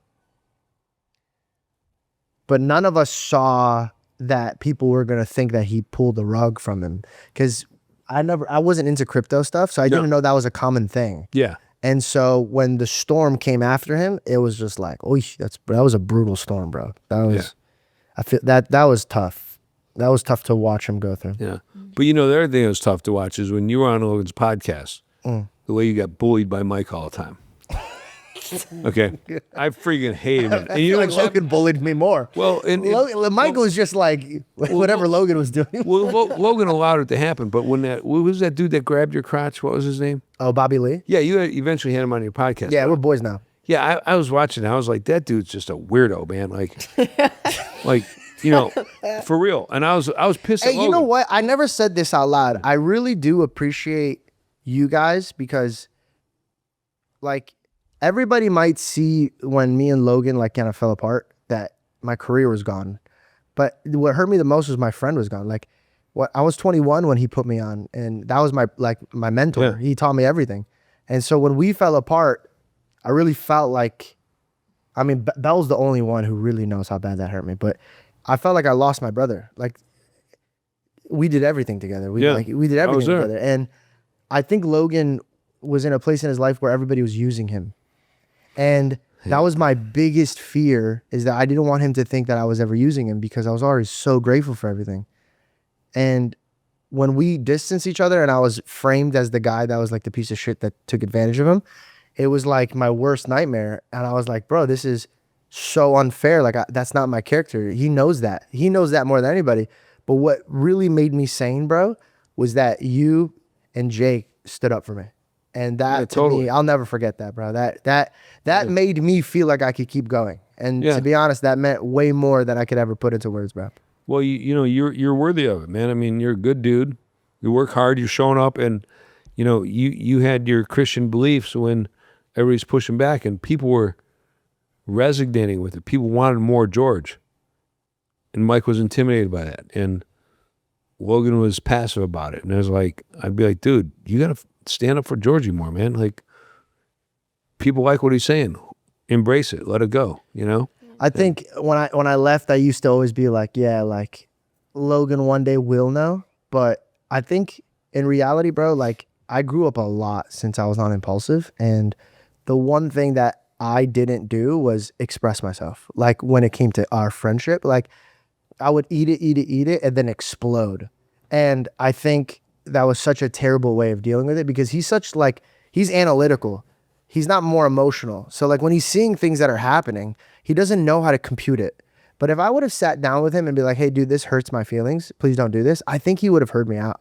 I think it was a lack of communication between us that like really, and by the way, nothing sucks more than watching your best friend raise a daughter, bro. Because we used to make jokes that I was going to raise his daughter. Like he was going to be so busy that like Uncle George was going to take care of it. Bro, I haven't met her. Well, you know, she's in Puerto Rico now, so it's kind of hard. And, you know, hey, life's not over. Nah, I pray that. You know, it's so funny. He prayed recently for a Pokemon box thing or something like that. Yeah, I saw that. Dog, if I woke up that day, I had 400 text messages. He's coming to Christ. Praise God. And I was like, there's no way. And one day this is really funny. Back in the day before he had Cliff and Stewart on, Cliff was my mentor. And I would jump on the phone with them, and I never gossiped about people. So I'd always tell you, hey, this guy really hurt me and did this and did this. And so he was counseling me like how to behave towards it. And then he goes, at the end of the conversation, he goes, hey, by the way, I'm going on this podcast called Impulsive. Have you heard of it? And I go, Cliff, that's the guy I'm talking about. Yeah. And he goes, oh, do you want me not to be on the show? He goes, how do you feel about that? And I said, Cliff, if you could open up his eyes to Jesus, I go, you're going to do the battle that I could never did. Like, and by the way, do you know why I was so passionate about teaching Logan about Christ?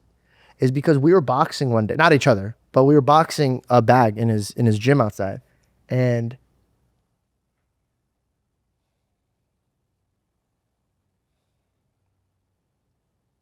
did you get a brain fart, or do you want to change your mind? No, it's just... Oh, it's sad. Share it. We want to hear it. It's okay. We were great at the time. Like, I just got back into the crew. I'm on Impulse with them. Like, we're shooting vlogs together. Like, I had my best friend back because we had a separation after the Japan... Right before the Japan thing, we had a separation because he did something that really broke my heart. Then he went to Japan, and then Pam called me and said, hey, I really need you to be in Logan's life right now. So I came back to his life, and then we became like really close again. And he was hitting the bag, and he looks at me and he goes, your goal in life is to get me to believe in Jesus. He's like, that's what it should be. And I smiled at him, and I said, dude, done.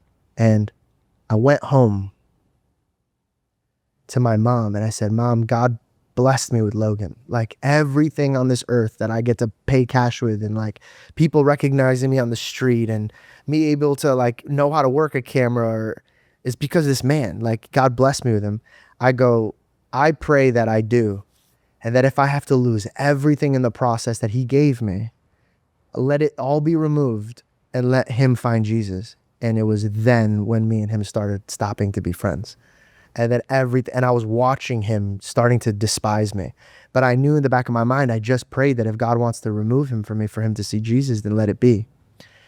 And all of it got ripped away from me, bro. Like my career, my friends, like everything. And so like now when I watch him praying, I go, bro, I would go through that shit 3 times more for my brother to see Jesus. And I pray that he keeps walking. But yeah, I truly think with all of my heart, like I truly think the reason why Logan and I separated was because of that prayer.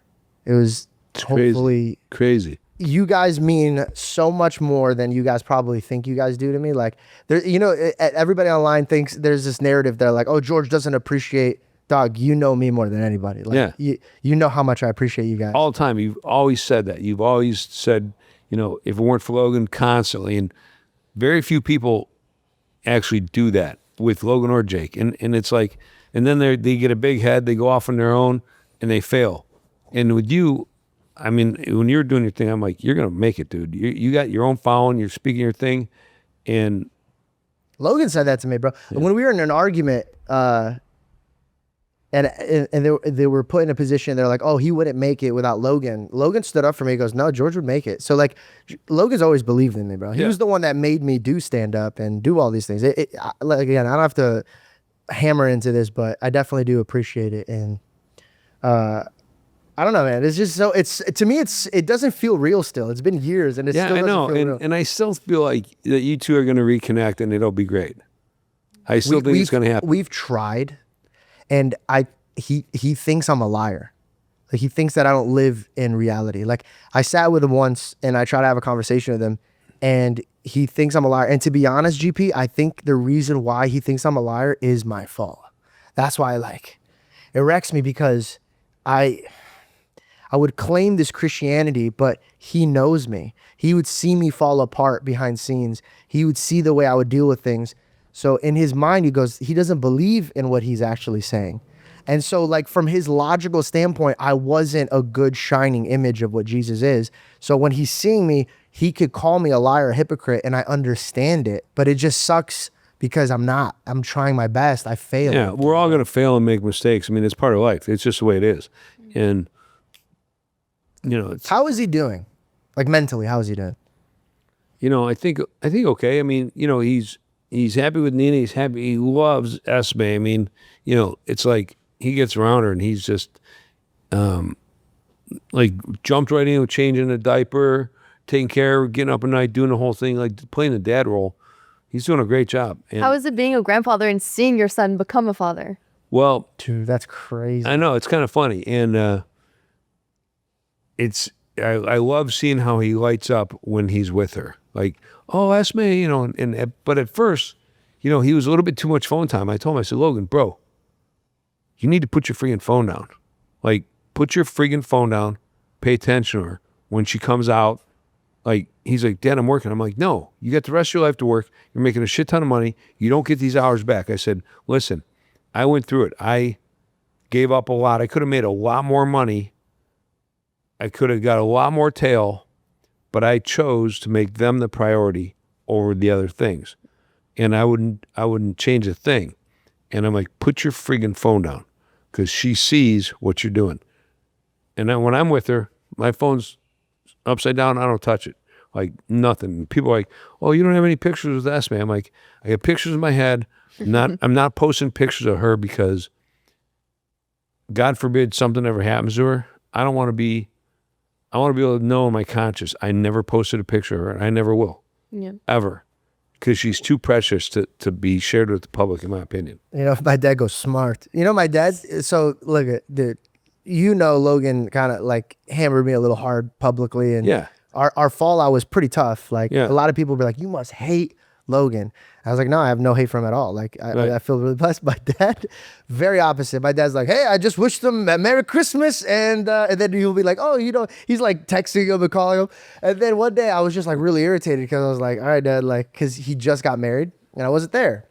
And he's like, yeah, just got off the phone, wished them, you know, congratulations on the wedding. And then he saw that bugged me and goes, this doesn't bother you, does it? I was like, dude, it's been like, now you ask, dude. Yeah. Now you ask. It was 6 years, bro.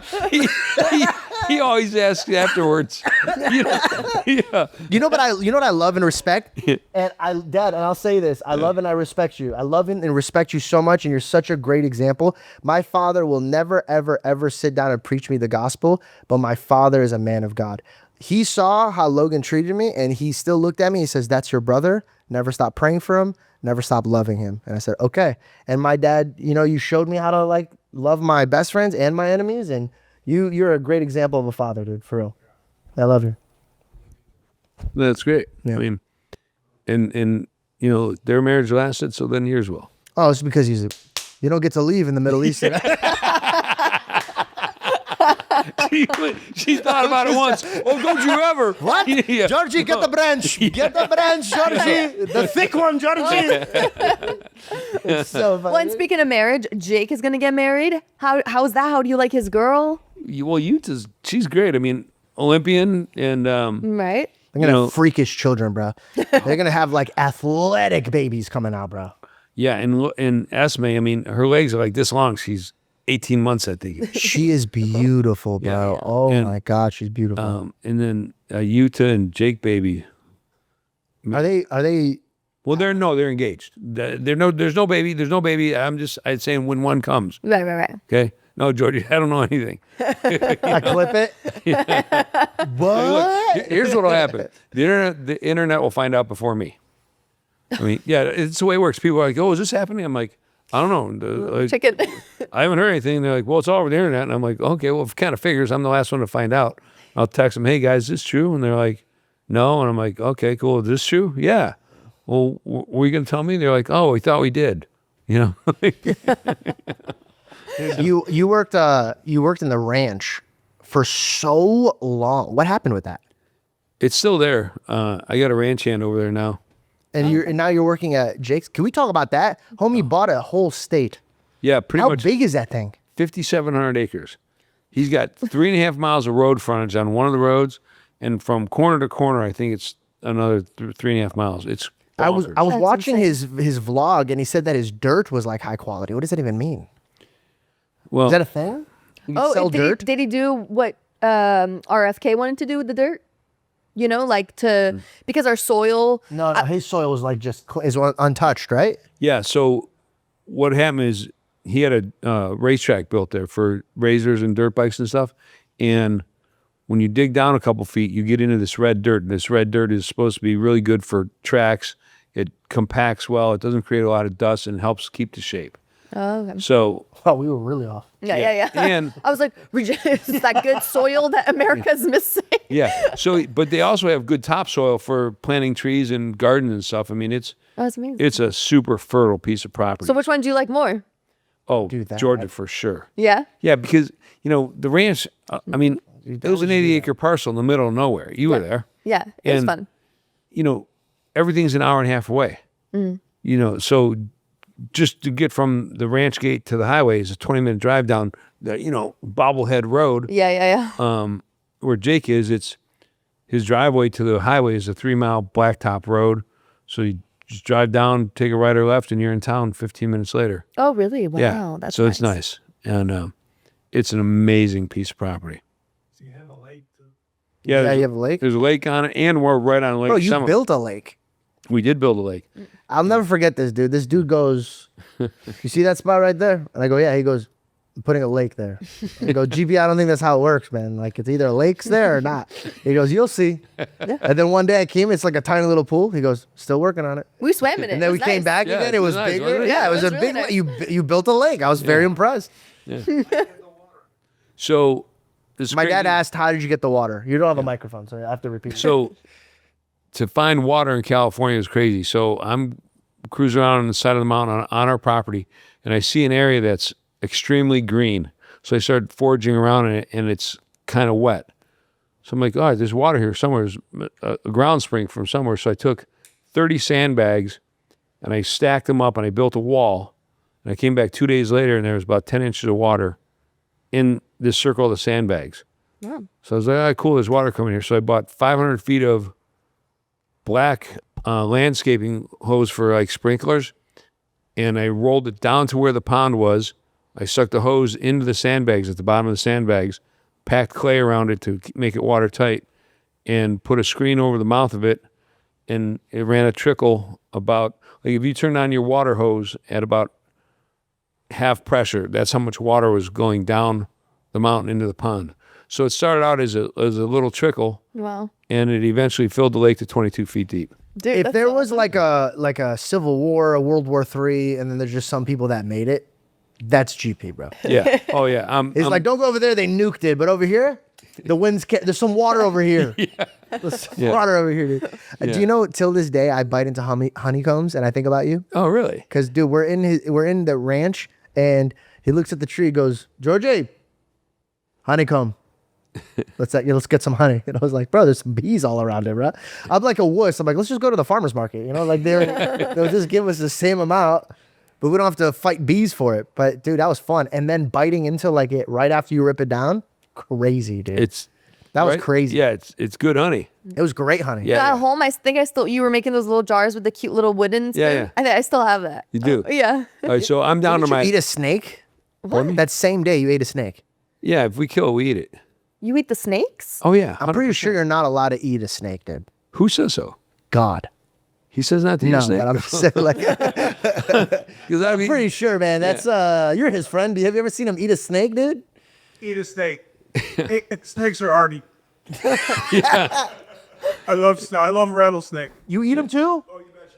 Oh, bro, you got to come to my house in Arizona. You'll see them all over the place. oh, they'll be dead. We'll kill them and then we skin them. I'll take the hide, make you a belt, or I'll tan the skin so you can use it for something. A hat band, a belt. Dude, we are the exact opposite of GPG. We find a snake on the ground and we're like this. We bury the snake. We pray for the snake.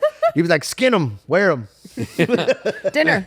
You know, Jake just posted a clip of him killing a deer, Yeah. and I heard he got like feedback from it that was like a little negative. Well, you know, there's always these. Look, here's the thing: all the vegans out there and all the anti-hunters, you get to be a vegan. You're alive to be a vegan because one of your ancestors killed something and ate meat. Yeah. So, you know, 100, 200, 300, 400 years ago, if you weren't eating meat, you weren't living. Does he eat the animals he kills? Oh, 100%. I mean, it's not bad if you eat it. No. But dude, I could never. One time I was with Tanner Fox, and bro, I've never killed. I killed a bird when I was a kid. I was traumatized by it. So Tanner goes, "Hey, we got a lot of bunnies on our property. Let's go shoot one." And in my mind, I was like, "Finally, my redemption arc. I could be a man. We'll start with a bunny, and then I'll achieve my way to a lion." We go out, and I was the one that found him too. I was like, "Oh, right there." Eyes like a hawk, bro. I was meant to be a hunter. I'm a Syrian, all Turaya. And I see it. I go, there he is. And he lines them up, bro. Pow. But it doesn't die. It screams. GP. Do you know why a dog toy sounds the way a dog toy sounds? Because somebody put it in there. It goes, that's exactly what a bunny sounds or a bird sounds when it's dead or screaming. Dog, I saw this and I was like, I could never. I came back, everybody's excited. I looked at Belle, my face is white. I'm sitting there and she's like, what's wrong? I go, the bunny's dead. No. dead. No, you know I would have been just, you didn't even tell me what you guys were doing. He didn't even tell me. There's no way I could not handle that. No. Okay. I can never, dude, here's the thing, bro. Like, they're so cute and you want to hug them. I want to cuddle with them. You should have hugged it while I was dying. Somebody hit a coyote on the side of the road and they left it there to die. So I went to go take care of it. And I like was petting him. And then I was like, you know what? I'm going to get somebody to save him. And they just took him and threw him in a box. And it broke my heart. Now I know if I ever see that, I'll just kill him. Like, he won't be tortured. Yeah. But Well- you would shoot and kill anything and eat it. Well, yeah. I mean, look, if I kill it, I'm eating it. It's 100%. You know, even Logan and Jake growing up when we were at the cabin and stuff, you know, they'd go out with the BB gun or 22 and I'm like, if you kill it, we have to eat it. We are not taking a life just for sport. You've got. Oh, so you don't do sport killing? No. Because there's some people that just do it for the sport. Yeah, and those days are kind of dying down. And like up at the ranch, we're killing a deer. We're using every part of it. I mean, the skulls, we put a Euro mount in it where we bleach the skull so it's white. We keep the antlers on it. We're tanning the hides. We're using all the meat. If even the ground up meat, some of the stuff that a lot of people throw away, I'm grinding up and using it for dog food. add some peas and carrots to it, and mix it up. It's the best dog food you can get. That's good. Yeah, so nothing's going to waste. You're going. My dog's not eating that. Melting and shit. Very good. Very nice. Yeah. I mean, listen, it's hard. Like, I can't even give a stance on, because to be honest with you, like, I don't know all the ins and outs of hunting, so I'm not gonna, say whatever. For me, it's just like a mental thing. Like, I only eat fish. I can't even, and I know so many people disagree with that, but I'm working through it.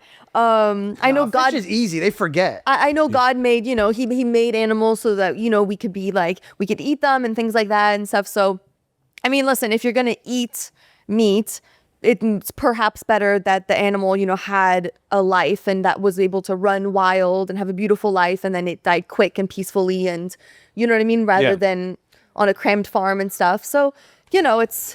Yeah, I mean, life eats life. That's just the way it is. Yeah. And What's it like? Do you, when you're out there, if you see a baby one, or you're like, no, pass on that one, or is it like anything you see? No. So, like, I went to Africa hunting, and you see these beautiful animals, and I always say it's crazy. We see these beautiful animals, yet we want to kill them.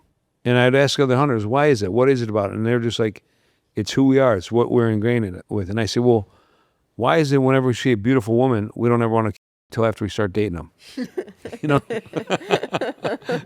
But, You're funny. but, so it is kind of a quandary. And like with me, the animals I killed in Africa, I'm getting the mounts, I'm bringing them back, and with every animal I killed, the bullet casing, I wrote down, what it was I shot, and I have stories with everything, and I hope to use it as an education process, because Jake said he's going to build me a house at the ranch, and we're going to have it so it tells the entire story. Like the pants I wore the same pair of pants every single day, 21 days of hunting, and I set those aside. I haven't washed them, and they're going to be part of my little kind of showcase story of what took place and why we do it. But here's what I know. If you've ever seen farm-raised cattle go through the process of being killed and then cleaned and slaughtered and put through the process, it is freaking disgusting. It is gross. Yeah. Well, the facilities, it's crazy. Facilities are gross. Everything about it is disgusting. Where I did, the deer I kill, one shot, they're done in seconds. They live in free range, doing their life, carrying on. They're not under stress. They're not, in an area. And look, I don't know if there's 100 cows lined up and they're, shocking one, or, going from 100 down to 0.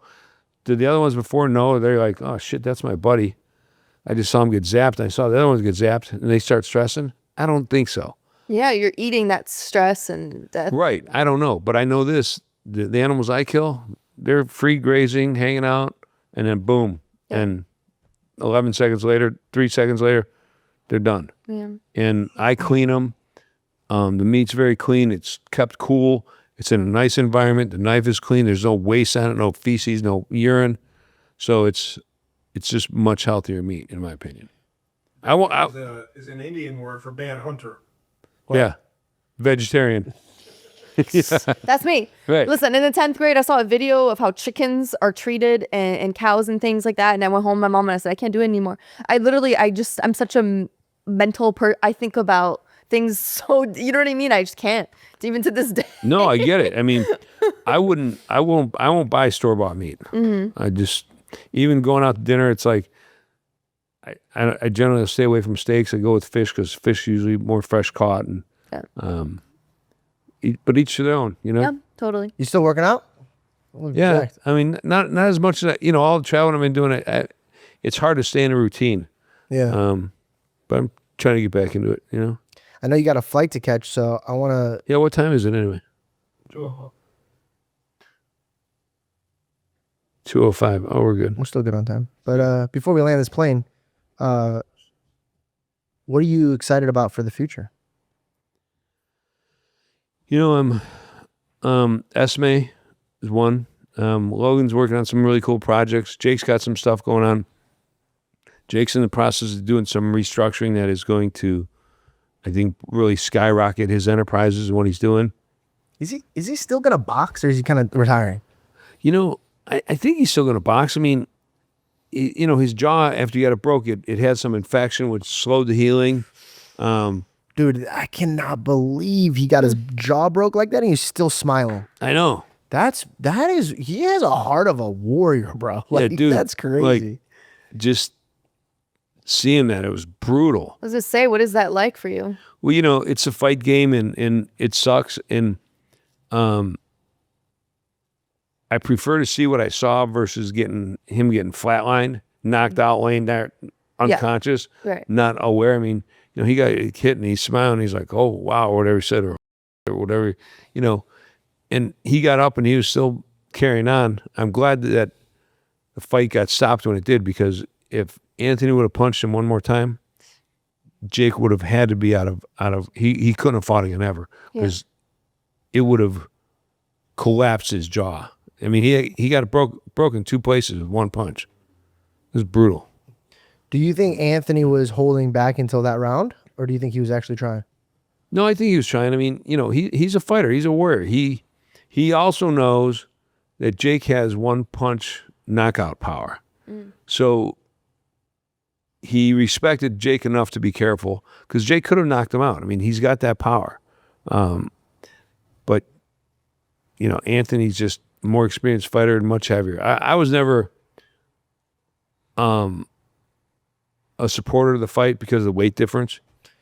And by the way, the short time that he had to like readjust, because the other guy was way different in size. Yeah, and then when he was going to fight that little dude, whatever his name is, Tank. That's what I'm saying. Yeah, why did they even call him Tank? They shouldn't give him the name Tank. They should give him, I don't know, mini submarine or something. I don't know. Mini submarine. Yeah, Mini submarine. Yeah.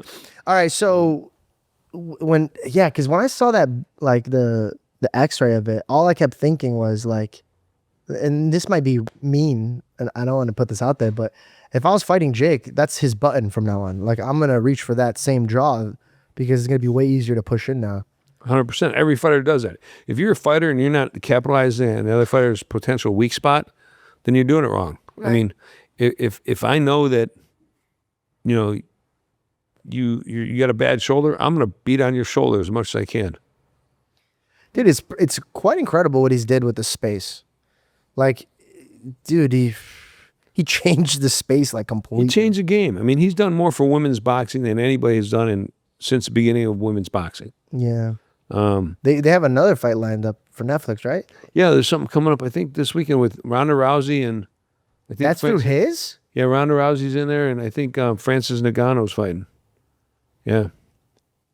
Dude, he's just always been such a business-headed man. Yeah. Which is so funny, because usually if you meet a boxer, unless it's like Manny Pacquiao, but like you meet a boxer and they're not business savvy. They kind of grew up in the street and knew how to fight.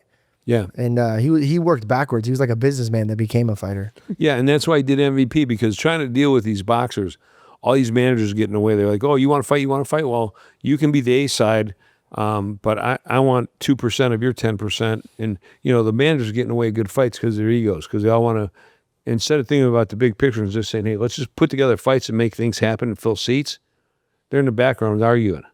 And it's the dumbest thing in the world. So Jake's like, I mean, I got to tell you, the boxing community and the managers who run it, I swear to God, they're the dumbest group of people in the entire world. They're just dumb as shit. They really are. And it's unfortunate, because these fighters are out there training, putting their ass out there, and they trust their managers. For what reason, I don't know. And Jake's changing that, which is great. People are making, these fighters are getting paid. They're making a lot of money. Yeah. I can see Jake just owning a bunch of businesses. Like, yeah, he has his gambling company, he has his boxing company. He has like, dude, I remember I went to his like warehouse and he had like so many people behind a screen working. And it just made me laugh, because 1600, it was just him in front of a screen for like hours and hours. And he would do this thing where you remember his snap his wrist? So he would sit there forever and he just pop his shoulders and he'd just get right back to work. And and he would come out of he was like, yeah, I just was emailing with Mark Cuban. And I was like, what? I was like, what? How did you get his email? He goes, took me a few hours, but I figured it out. I got it. And I was like, this kid was just locked in, bro. Yeah. You know, his trauma or drama, not even trauma. His drama was like, nobody took him seriously because they just looked at his brother. So everybody would be like, yeah, I guess you could shoot with me because your brother's here. And then he exploded. And then now everybody wanted to work with him. So he had like this this mindset of like, you guys already kind of rubbed me the wrong way. Yeah. And I told him, I go, bro, like that's how this industry kind of works. Like everybody's just like using everybody. So you shouldn't take it too personally. Yeah. I mean, I pity people going out to Hollywood trying to find managers because they're all a bunch of scumbags. Yeah, finding the right people is hard. Is Logan still with Jeff? Yeah. Yeah. And Jeff's smart. He's been able to keep Logan for as long as he has. And I don't understand it, but I got to give Jeff credit because he's been able to pull it off. You know? Yeah, I opened up the door. As soon as it left my mouth, I was like, don't do that, don't do that, don't do that. Well, you know, I gave him the door. I was like, hey, Jeff knows I'm not wrong. So. What's your fondest memories of your sons? Oh man, there's so many. Geez, I don't know. It's hard to say. I mean, they've done so many great things. It's like, you know, to go the first time I was on their jet. You know, like how many dads get to say that? Sure. I tell you, the one thing that's always stands out is that Logan and Jake have been for Make-A-Wish Foundation. Are you familiar with it? Where kids are dying and they get a last wish. Well, I think Jake's had 5 kids want to spend time with Jake as a final wish, and I think Logan's had 4. Like, to me, that's pretty cool to think a kid's dying. Yeah. And they could go anywhere. They go to Disneyland. They could go wherever they want to go, do whatever they want. They want to spend a day with my kids. That's pretty special. wow. And That's super special. and they've done it. And so that's cool. But the list of fond memories is just, I can go on for days and days and days. Yeah. They've done a lot of great things. How's Kelly? She's great. She's at Tarpon Springs right now. She was in Washington, her farm up there in Chihuahua, Washington, and cold winter. And she's like, I'm getting tired of being up here. I'm like, get up here to Tarpon, get up here to Georgia. It's nice and sunny, You guys have a crazy life, man. Like Logan hit me up. He goes, hey, I got this ranch. Let's all go hang up there. It was beautiful, man. It's so peaceful up there. But my favorite memory was like when everybody, right before we all went to bed, we all get on the bus. And we would sit on a school bus and everybody would just sit here in like this area and we would have like the best conversations. Yep. Nobody was on their phones. Yeah. They were just all in the moment. That's actually one of the memories that I look back on. I'm like, those are some like amazing. Yeah, a lot of people like that bus. Yeah. Yeah. But hey, not switching gears. So I saw you did the interview with Belle. You made her cry. Yeah. Which one? When No, which one? and then you were talking about your one friend, Samantha, or is it Oh, Sophie? Sophie? Yeah. Dude, Sophie is we should call we gotta her. get her.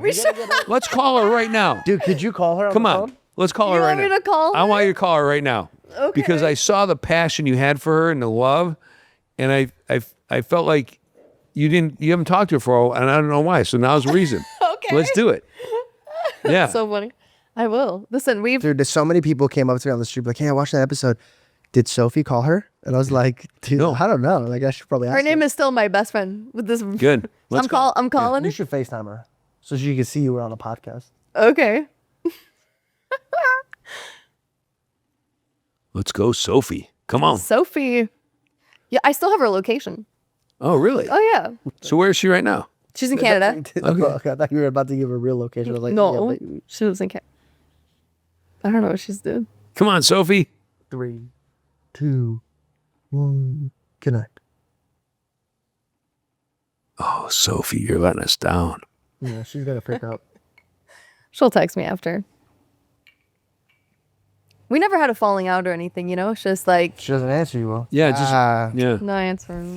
Well, hey, we Not a tried. true friend. But thanks, I really appreciate that, GP. Yeah, well, You're so sweet. Yeah, she seemed like a great connection for you. Yeah, she was Yeah. like my first like really deep, real best friend. I had her Yeah. so many years, and she came and visited me when I moved to the States. And And you're the world traveler. I mean, all the stuff you're doing, I was like, man, you've been everywhere. Well, how many languages do you speak? just 2, but I've lived in 3 different countries. Yeah. Yeah, yeah. So fun. But thanks for watching that episode. I really appreciate that. Yeah. People always come up to me like, why are you and your wife crying so much on the podcast? And I was like, dude, we're passionate. Yeah, It's not our fault, bro. Cry a lot It just on comes the out of podcast. us. I actually try so many times not to cry because people say that. No. So like if I bring up something, everybody's so emotional, like, no.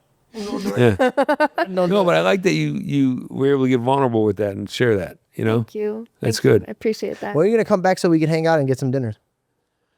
well, now I see this place. I'll be back sooner than I thought. You know, You gotta sign that wall before you leave. yeah, And you got to come to our house. It's in our house. yeah. Yeah.